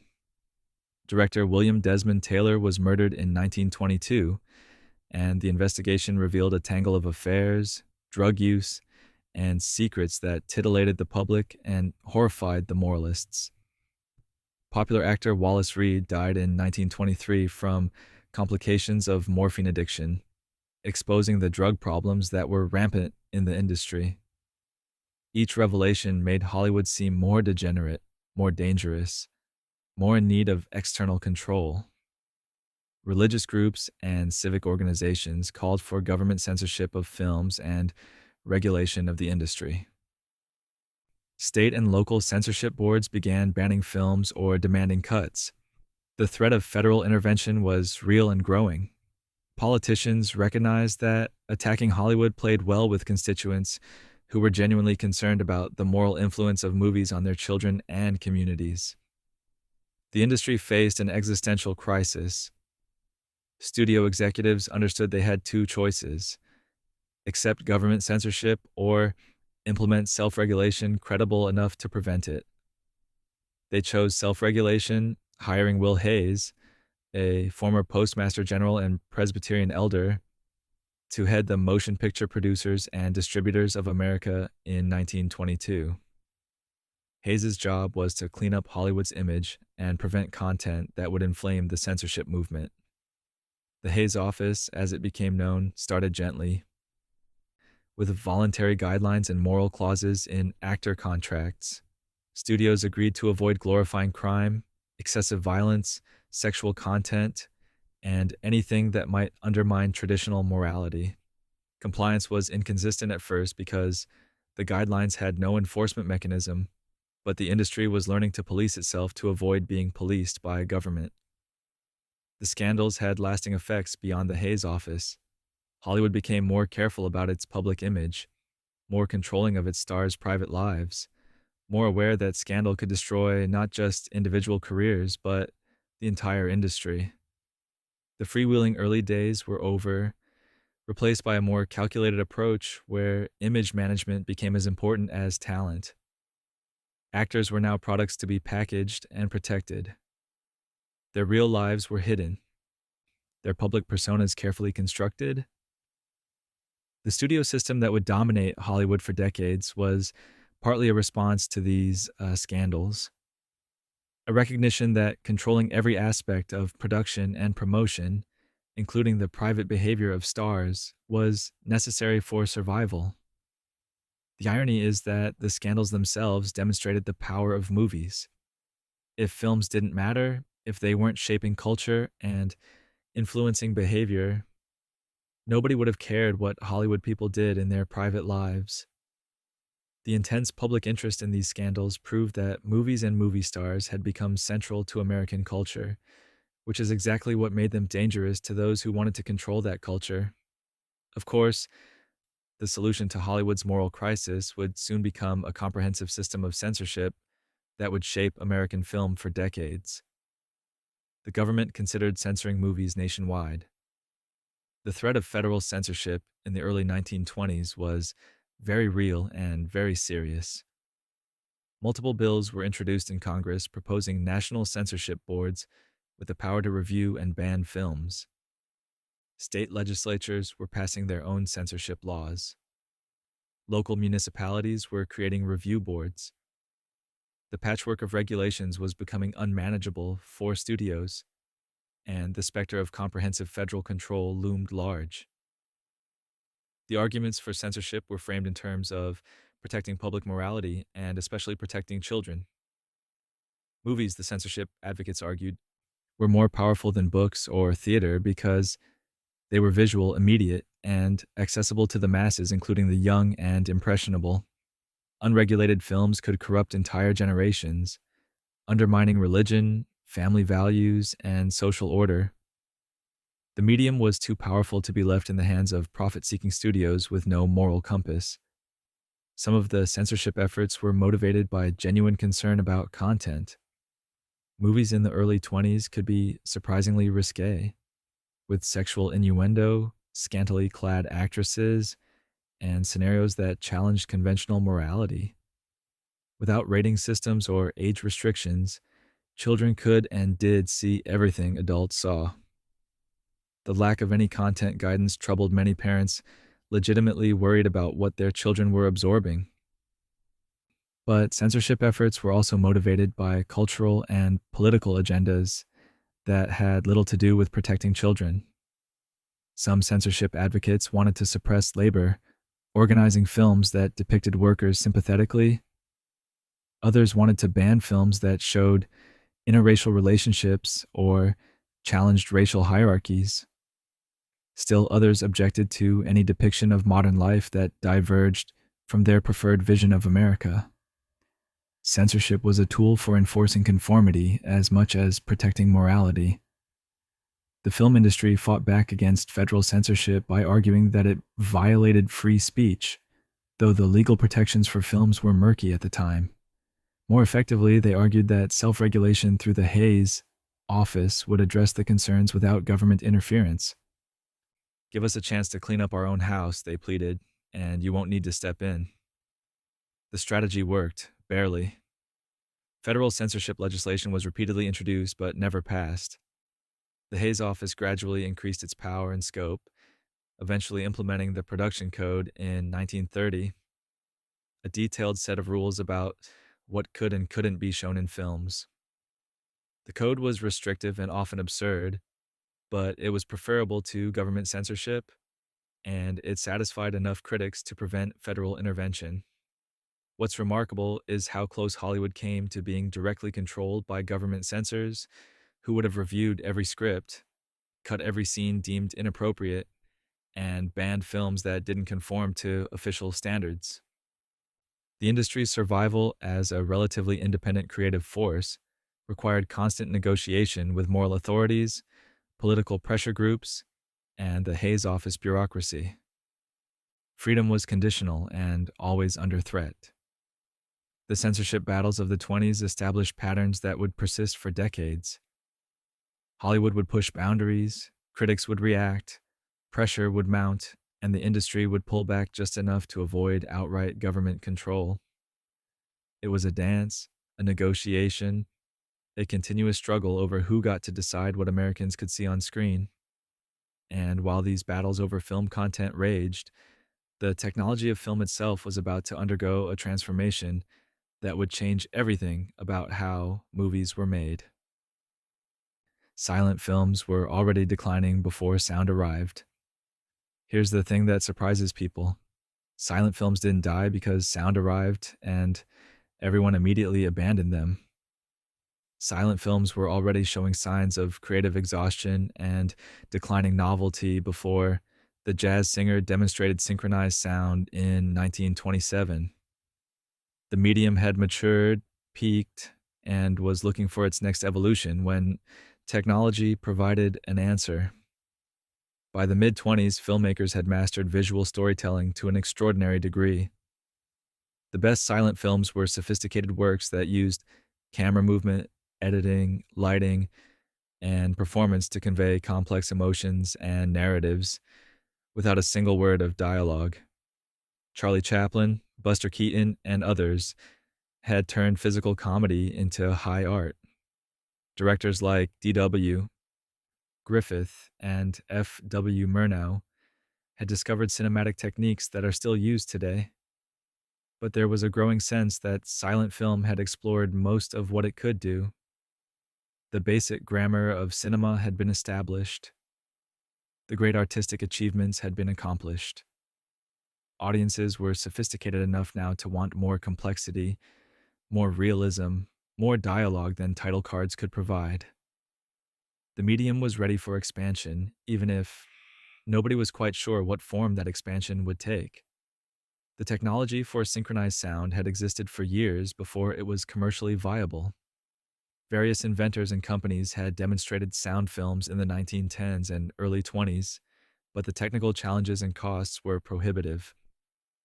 The breakthrough came when Warner Brothers, desperate for a competitive edge and willing to take risks, invested heavily in sound technology and figured out how to make it work reliably and affordably.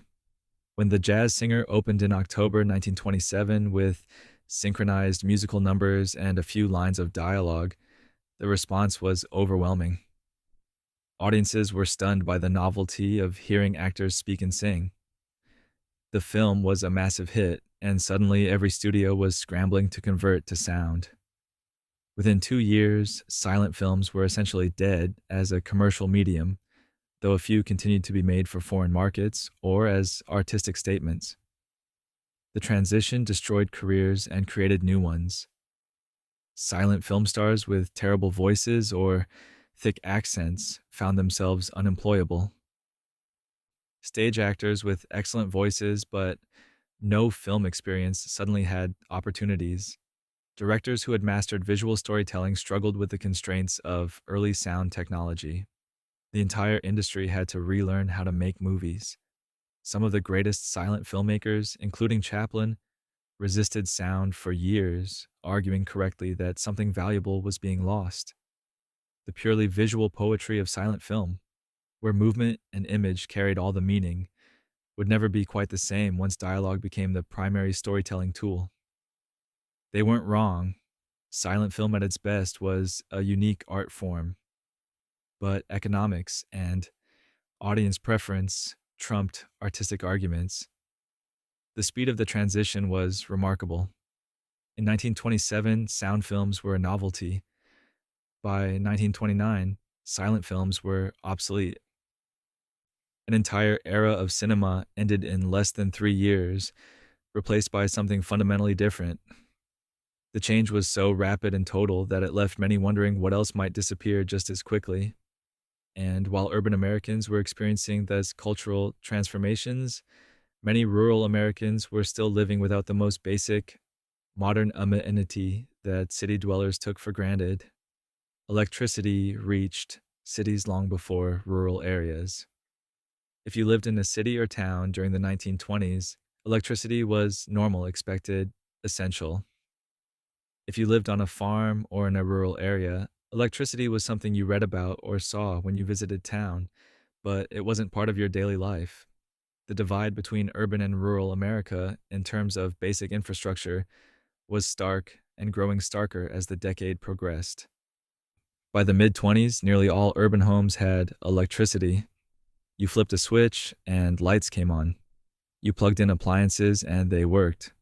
Refrigerators, radios, electric irons, vacuum cleaners, all the conveniences that defined modern life were available and increasingly affordable. Cities were electrified, wired, connected to power grids that made all of this possible. The transformation from gas lamps and ice boxes had happened remarkably quickly. Meanwhile, in 1925, less than 3% of American farms had electricity. 3%. Rural Americans were still living in conditions that hadn't changed substantially since before the Civil War. They used kerosene lamps for light, ice boxes for cooling, wood or coal for cooking and heating. The labor involved in maintaining a household without electricity was backbreaking, particularly for farm women who carried water, washed clothes by hand, cooked on wood stoves in summer heat. The reason for this disparity was economic and geographic. Running electrical lines to dispersed rural homes was expensive, and utility companies saw no profit in it. Farm families were spread out over vast areas with low population density. The cost of infrastructure per customer was many times higher than in cities where houses were close together. Private utility companies simply refused to electrify rural areas because it wouldn't generate sufficient returns. Some rural Americans tried to solve the problem themselves, forming electrical cooperatives and raising money to build their own systems. These efforts succeeded in some places, but were beyond the resources of most farming communities. The technical expertise required, the capital needed, the complexity of building and maintaining a power grid, it was too much for most small communities to manage. The federal government was aware of the problem, but did little during the 20s to address it. Rural electrification would eventually come through New Deal programs in the 1930s, when the government stepped in to do what private industry wouldn't. But throughout the 20s, the gap between urban modernity and rural persistence of pre-industrial conditions continued to widen. This disparity had enormous implications for quality of life, economic opportunity, and cultural experience. Urban Americans lived in one century. Rural Americans lived in another. They were citizens of the same country, but their daily lives bore almost no resemblance to each other. The division shaped politics, culture, and the growing sense that America was splitting into incompatible versions of itself. The farm women who spent hours hauling water while urban women turned on taps understood viscerally that the prosperity and modernity of the Roaring Twenties was not distributed equally. For them, the decade looked very different than the glamorous images suggested. Speaking of the difficulties facing rural America, the economic situation for farmers was deteriorating long before the rest of the country faced collapse. Most farms still had no electric power. Let's really sit with what it meant to run a farm without electricity in the 1920s, because the details matter. You're waking up before dawn, and there's no light switch to flip. You're fumbling with matches to light a kerosene lamp, and the lamp gives you enough light to see, but not enough to really work by. Every task takes longer in dim light. Every movement is more careful because you can't see clearly. You need water, but there's no pump. You're walking to the well or the cistern, lowering a bucket, hauling it up, carrying it inside. You do this multiple times a day for drinking, cooking, washing, livestock. A single cow needs several gallons of water daily. If you have a dozen cows, you're hauling hundreds of pounds of water every single day. Your back hurts. Your hands hurt. This is just one task of dozens.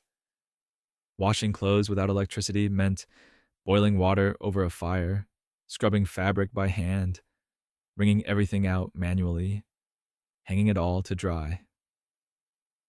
A family's weekly laundry could take an entire day of brutal physical labor.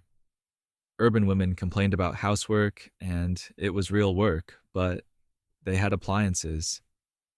Rural women had their hands and their endurance and nothing else. Cooking on a wood stove in August heat was its own special torture. You needed to keep the fire going to cook meals, which meant the kitchen became unbearably hot. You're sweating through your clothes, breathing smoke, managing flames, all to prepare food for your family. No thermostat to adjust, no ventilation beyond opening windows that let in more heat. Food preservation without refrigeration required smoking, salting, canning, or hoping the root cellar stayed cool enough. Meat had to be consumed quickly or preserved immediately after slaughter. Fresh milk needed to be used or processed into butter or cheese before it spoiled. The waste was significant, and the effort to minimize waste was constant. Evening entertainment without radio or electric lights meant reading by lamplight if you could afford books and had the energy after a day of farm labor, or sitting in darkness talking, or going to bed at sundown because there was nothing else to do. The isolation was profound. You didn't know what was happening in the wider world unless someone traveled to town and brought back news. Farm children studied by kerosene light, straining their eyes to read textbooks. Farm families socialized less because traveling after dark on unlit roads was dangerous and difficult. The lack of electricity didn't just mean missing conveniences, it meant fundamental limitations on education, social connection, economic opportunity, and quality of life. And here's the cruelest part. Farm families knew electricity existed. They knew urban Americans had it. They could see the difference when they visited town. The disparity wasn't invisible or abstract. It was right there, a constant reminder that the modern world had decided they weren't worth the investment required to connect them to it. The bitterness this created, the sense of being left behind and forgotten, would shape rural American politics for generations. When you spend your days hauling water while reading about urban Americans enjoying electric appliances, you develop strong opinions about who the economy serves and who it ignores. But the problems facing rural America extended beyond lack of infrastructure to genuine economic crisis that was devastating farming communities. Farmers entered a depression years before 1929. While urban America roared through the 20s, rural America was already in economic collapse. Farm income had peaked during World War I, when European agriculture was disrupted and American farmers ramped up production to feed the world. When the war ended and European farms recovered, demand for American agricultural products plummeted. Prices crashed. Farmers who had borrowed money to expand during the boom years suddenly couldn't make their payments. The numbers were brutal. Farm income dropped by more than 50% between 1919 and 1921 and never recovered to wartime levels. Corn that had sold for $1.68 per bushel in 1919 was selling for 41 cents by 1921. Wheat, cotton, livestock, everything collapsed. Farmers were producing as much or more than before, but earning a fraction of what they'd earned previously. Many farmers had taken on debt to buy more land or equipment during the war. They'd assumed high prices would continue, that the investment would pay off quickly. Instead, they were stuck with debt payments based on boom time income while earning depression level revenues. Foreclosures skyrocketed. Families who had farmed the same land for generations lost everything.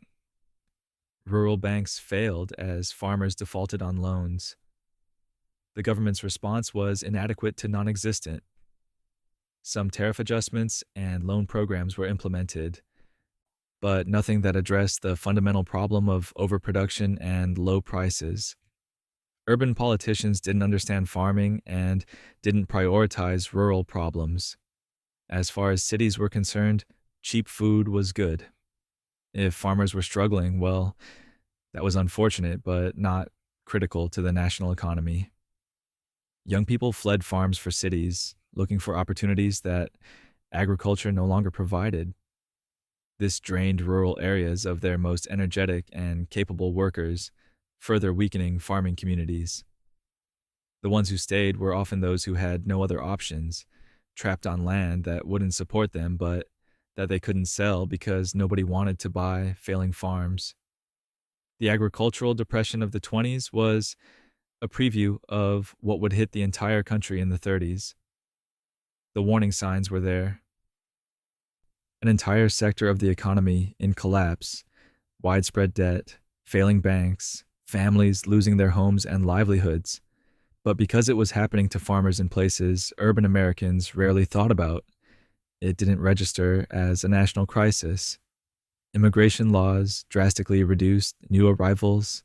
The Immigration Act of 1924, also called the Johnson-Reed Act, fundamentally changed American immigration policy in ways that would shape the country for decades. The law established strict quotas based on national origin, with the explicit goal of reducing immigration from Southern and Eastern Europe and virtually eliminating immigration from Asia. It was one of the most restrictive immigration laws in American history. The quotas were calculated to favor Northern and Western European immigrants while discriminating against everyone else. The formula was complex, but the intent was clear. Keep America as white and Protestant as possible. Southern and Eastern Europeans, predominantly Catholics and Jews, were seen as unassimilable, genetically inferior, and threatening to American culture. Asians were excluded almost entirely, with only minimal exceptions. The law reduced total annual immigration from around 350,000 in the early 20s to less than 165,000. But the reduction was targeted. British, German, and Scandinavian immigrants faced few restrictions. Italian, Polish, and Russian immigrants found entry nearly impossible. The law codified racial and ethnic hierarchies into official policy. The justifications for the law were explicitly nativist and often based on pseudoscientific theories about racial superiority. Proponents argued that recent immigrants were diluting American stock, that they had lower intelligence, that they couldn't be properly Americanized. Eugenics, the now discredited pseudoscience of improving human populations through selective breeding and immigration control, provided a veneer of scientific legitimacy to what was fundamentally racism and xenophobia. Labor unions, interestingly, supported immigration restriction, arguing that immigrants depressed wages and took jobs from American workers. The alliance between nativists concerned with racial purity and labor advocates concerned with wages created a powerful political coalition that overwhelmed opposition. The law's effects were immediate and dramatic. Communities that had been shaped by continuous waves of new immigrants suddenly stopped growing.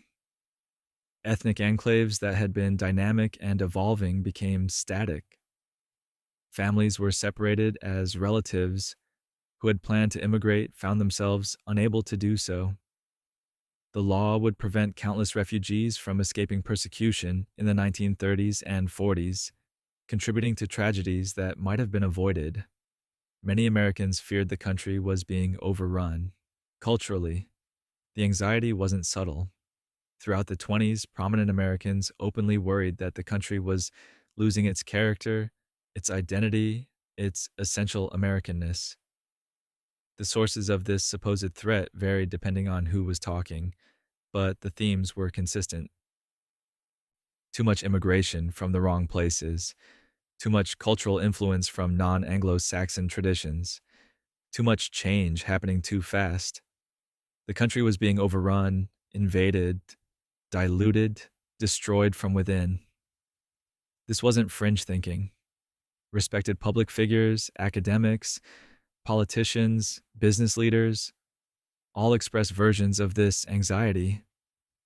Madison Grant's The Passing of the Great Race, published in 1916 but widely read throughout the 20s, argued that Nordic peoples were superior and that mixing with other races would lead to civilizational decline. The book was influential, shaping public opinion and policy discussions. The specific targets of anxiety shifted and combined. Catholics were suspect because of their loyalty to the Pope. Jews were suspect because of their supposed clannishness and different cultural practices. Recent immigrants from Southern and Eastern Europe were suspect because they didn't speak English well and maintained ties to their home countries. Black Americans migrating from the South to northern cities were creating racial tensions and challenging existing social hierarchies. All of this was happening simultaneously with rapid cultural modernization. Cities were growing. Traditional rural values were being challenged. Women were asserting independence. Young people were rejecting old norms. Jazz music and Hollywood films were spreading cultural messages that seemed foreign and dangerous. It felt to many Americans like everything familiar was disappearing. The response to this anxiety took many forms, some relatively benign, others deeply harmful. Americanization programs tried to teach immigrants English and American civics, which could be helpful but often carried messages that immigrants' native cultures were inferior and should be abandoned. Literacy tests for voting aimed to disenfranchise immigrants and their children. Discrimination in housing, employment, and education was widespread and often legal. The irony, of course, is that America had always been diverse, had always been changing, had always incorporated new peoples and new ideas. The mythical, homogeneous America that was supposedly being lost had never actually existed. But nostalgia for an imagined past is powerful, especially when the present feels chaotic and the future uncertain. Eugenics policies were openly supported by elites. Eugenics, the idea that human populations could and should be improved through selective breeding and reproduction controls, was mainstream science in the 1920s. It wasn't a fringe movement. It was respectable, academic, supported by prominent biologists, physicians, politicians, and philanthropists. Major universities had eugenics departments. Foundations funded eugenics research. State fairs held better baby contests that judged infants like livestock. The movement was everywhere. The logic was seductive in its supposed rationality. If we can breed better cattle and better corn, why not breed better humans? If we can identify genetic traits associated with intelligence or health or criminality, why not encourage reproduction among those with good traits and discourage it among those with bad traits? It seemed scientific, progressive, a way to solve social problems through biological management. In practice, eugenics was a tool for reinforcing existing hierarchies and prejudices. The traits deemed desirable were those associated with wealthy, white, Protestant Americans. The traits deemed undesirable were those associated with poor people, immigrants, racial minorities, and anyone who didn't conform to middle-class norms. Eugenics gave scientific legitimacy to discrimination and inequality. Wealthy Americans enthusiastically supported eugenics. The Rockefeller Foundation funded eugenics research. The Carnegie Institution established the Eugenics Record Office. These weren't shadowy organizations. These were America's most respected philanthropic institutions, investing in what they genuinely believed was beneficial science. They thought they were helping humanity. The practical applications of eugenics included immigration restriction, which we've already discussed, and also marriage laws that prohibited certain people from marrying. Many states passed laws preventing people with mental illness, epilepsy, or other conditions from getting married based on eugenic theories that these conditions were hereditary and that preventing affected individuals from reproducing would improve the population. But the most extreme application of eugenics was forced sterilization, a policy that deserves its own discussion because of its cruelty and its widespread acceptance among people who considered themselves enlightened and progressive. The movement's influence extended beyond America's borders, with Nazi Germany later studying American eugenic laws as models for their own horrific policies. Forced sterilizations were legal in many states. By the mid-1920s, over 20 states had laws permitting involuntary sterilization of people deemed unfit to reproduce. These laws targeted the feeble-minded, the mentally ill, epileptics, criminals, and anyone else the state decided had defective genes. Tens of thousands of Americans would eventually be sterilized against their will under these laws. The state literally took away people's reproductive capacity without consent, permanently, based on eugenic pseudoscience. The procedure varied, but was often performed on institutionalized people who couldn't resist or protest effectively. People in mental hospitals, prisons, homes for the feeble-minded, all were vulnerable. Doctors would sterilize them, sometimes without even informing them what was being done. The violation was absolute. The justification was that these people were threats to the genetic health of the race. The Supreme Court blessed this horror in Buck versus Bell, decided in 1927. The case involved Carrie Buck, a young woman institutionalized and deemed feeble-minded who was ordered sterilized. Her lawyer appealed. The Supreme Court, in an 8-1 decision, ruled that the sterilization was constitutional. Justice Oliver Wendell Holmes wrote the opinion, concluding with the infamous line, "3 generations of imbeciles are enough." The victims were disproportionately poor, non-white, female, and powerless. Wealthy families could protect their members from institutionalization and sterilization. Poor families couldn't. The laws were applied selectively, targeting those who lacked resources to resist. Many victims were women deemed sexually promiscuous or morally deficient, with feeble-mindedness serving as a catch-all diagnosis for anyone who violated social norms. The sterilizations continued for decades. By some estimates, over 60,000 Americans were forcibly sterilized under these laws before they were finally repealed or fell into disuse. The last forced sterilizations under these laws occurred in the 1970s. The legacy of American eugenics lasted half a century beyond the 20s. Many victims never knew they'd been sterilized. They'd go into surgery for appendicitis or another procedure and wake up sterilized without being told. They'd spend years wondering why they couldn't have children, never learning that the state had made that decision for them. The cruelty was systematic and hidden. The Harlem Renaissance reshaped American culture, but was often ignored outside cities. The Harlem Renaissance was one of the most significant cultural movements in American history, a flowering of Black artistic, literary, and intellectual achievement that fundamentally changed American culture. Writers like Langston Hughes, Zora Neale Hurston, and Claude McKay created literature that captured Black American experiences with unprecedented depth and sophistication. Musicians like Duke Ellington and Louis Armstrong revolutionized American music.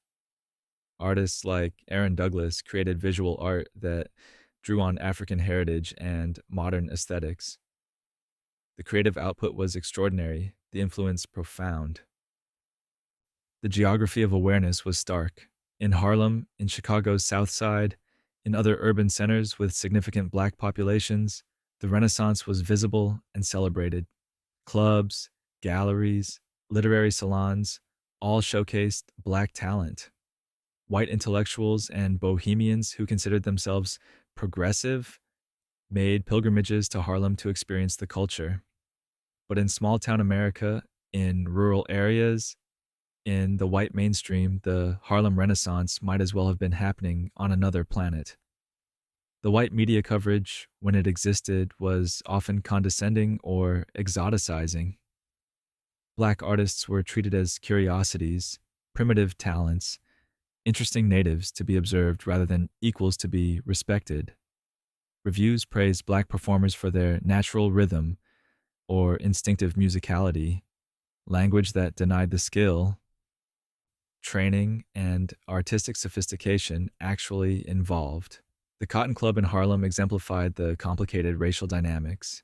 It showcased top black performers, but didn't allow black patrons except for celebrities. White audiences could come to Harlem, enjoy black culture, then return to their segregated lives without any cognitive dissonance. They consumed black art while maintaining racial hierarchies.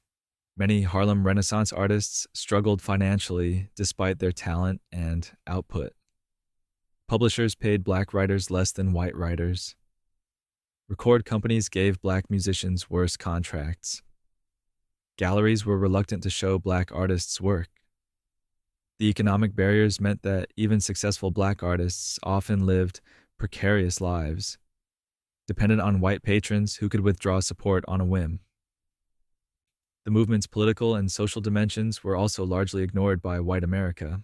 The Renaissance wasn't just about creating beautiful art. It was about asserting black humanity, dignity, and intellectual equality in a society committed to denying all three. Black musicians were frequently recorded but paid almost nothing. The recording industry in the 1920s discovered that black music sold records, often in enormous quantities. Blues, jazz, gospel, all had commercial potential that companies were eager to exploit. So they recorded black musicians extensively, pressed their records, distributed them widely, and made substantial profits.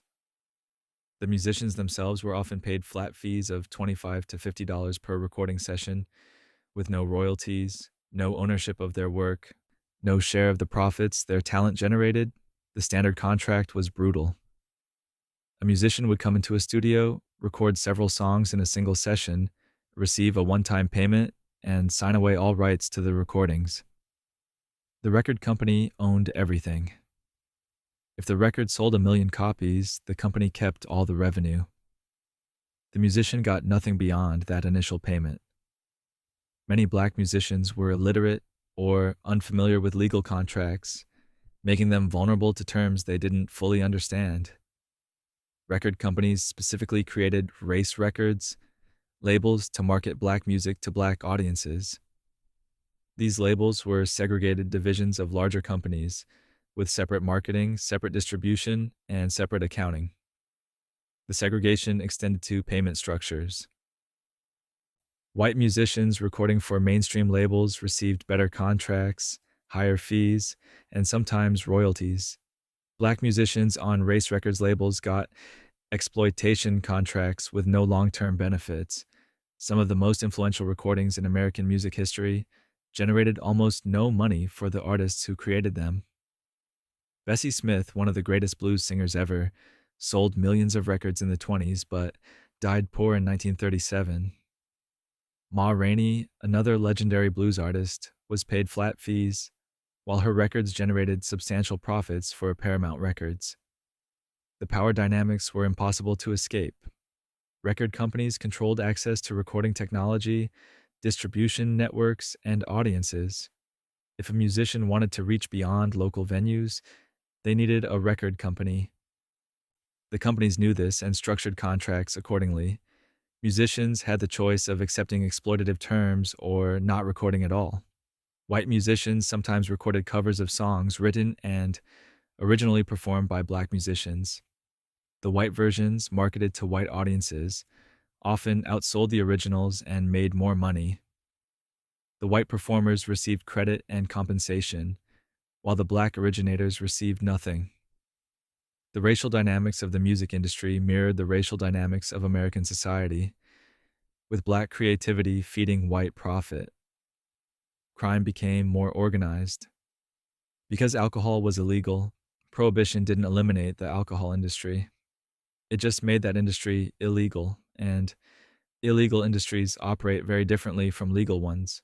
Without legal mechanisms to resolve disputes, settle contracts, or enforce agreements, the bootlegging business relied on violence and intimidation. Without regulation, quality control disappeared.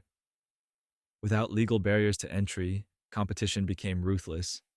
Prohibition created the perfect conditions for organized crime to flourish, transforming from small scale local operations into sophisticated national enterprises.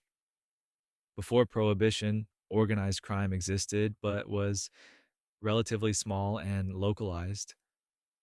After Prohibition, criminal organizations became massive businesses with hierarchies, territories, distribution networks, and revenue that rivaled legitimate corporations. Bootlegging was so profitable that it attracted ambitious, intelligent criminals who brought business acumen to illegal enterprise. They didn't just sell alcohol, they created supply chains, bribed officials, invested profits in other ventures, and built criminal empires. Al Capone in Chicago became the most famous example, but he wasn't unique.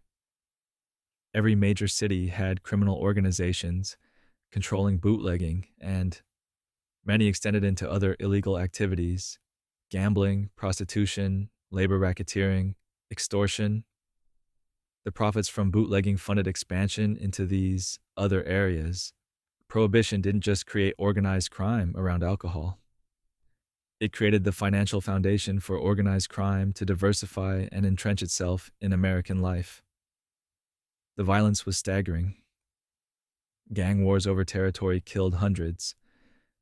The St. Valentine's Day Massacre in 1929, where 7 men were murdered in a Chicago garage, shocked the nation, but was just one incident among many. Criminal organizations settled disputes with guns because they had no legal recourse. Corruption spread throughout law enforcement and government. Criminal organizations had so much money that they could buy protection from police, prosecutors, judges, and politicians. In some cities, organized crime essentially controlled local government. The corruption undermined faith in institutions and demonstrated that laws were negotiable if you had enough money to negotiate with. The organizational sophistication was remarkable. Major bootlegging operations had accounting departments, legal advisors, logistics coordinators, marketing strategies. They smuggled alcohol from Canada and the Caribbean, operated underground breweries and distilleries, distributed through networks of speakeasies and retailers. These were businesses, illegal businesses, but businesses nonetheless. By 1929, the economy looked unstoppable. Just months before it collapsed, in the summer of 1929, the American economy seemed invincible. The stock market had been climbing for years. Unemployment was low, production was high, consumer spending was strong. New technologies were creating new industries. Experts assured everyone that the boom would continue indefinitely, that the business cycle had been tamed, that permanent prosperity had arrived. The confidence was universal among those who mattered. Business leaders, economists, politicians, investors, and they were about to be catastrophically wrong. The warning signs were visible if you looked, but almost nobody looked. Agricultural depression had persisted throughout the decade, suggesting the economy wasn't as healthy as urban prosperity implied. Income inequality had reached extreme levels, with wealth concentrated at the top while wages stagnated for workers. Consumer debt had exploded as people bought on installment plans they might not be able to maintain. The stock market was wildly overvalued, driven by speculation rather than underlying business fundamentals. But pointing out these problems made you a pessimist, a doomsayer, someone who didn't understand the new era. The pressure to conform to optimistic consensus was intense. Economists who expressed concerns were dismissed. Investors who sold stocks to reduce risk were mocked for missing out on gains. The groupthink was total. The stock market became the symbol of prosperity and the mechanism of eventual collapse. By September 1929, stock prices had reached levels that couldn't be justified by any rational analysis of company earnings or economic conditions. But rationality didn't matter. Prices kept rising because everyone believed they'd keep rising. The self-fulfilling prophecy worked until it didn't. The crash began in late October. On October 24th, Black Thursday, the market dropped dramatically. Bankers tried to stabilize it by buying stocks, and briefly succeeded. On October 28th and 29th, Black Monday and Black Tuesday, the market collapsed completely. Billions of dollars in value disappeared. Fortunes evaporated. The crash didn't immediately create the Great Depression, but it shattered confidence and exposed the underlying weaknesses. Banks failed because they'd invested deposits in stocks. Businesses failed because they couldn't get credit. Consumers stopped spending because they were terrified.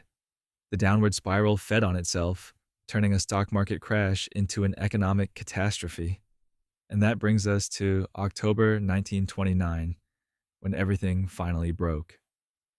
So, the next time someone romanticizes the Roaring Twenties, remember, it was a decade where people danced in speakeasies while the government poisoned their drinks, where doctors sold cigarettes and experts promised the boom would never end, where Americans chose radios over bathrooms and cars over bathtubs, always prioritizing the exciting over the necessary. It was a decade of remarkable creativity and horrifying injustice, of technological progress and moral regression, of fortunes made and lives destroyed. It roared loudly enough that we're still hearing echoes nearly a century later. And maybe that's the real lesson. Every era thinks it's solved the problems of the past, that this time really is different. The 20s believed it too, right up until they learned otherwise.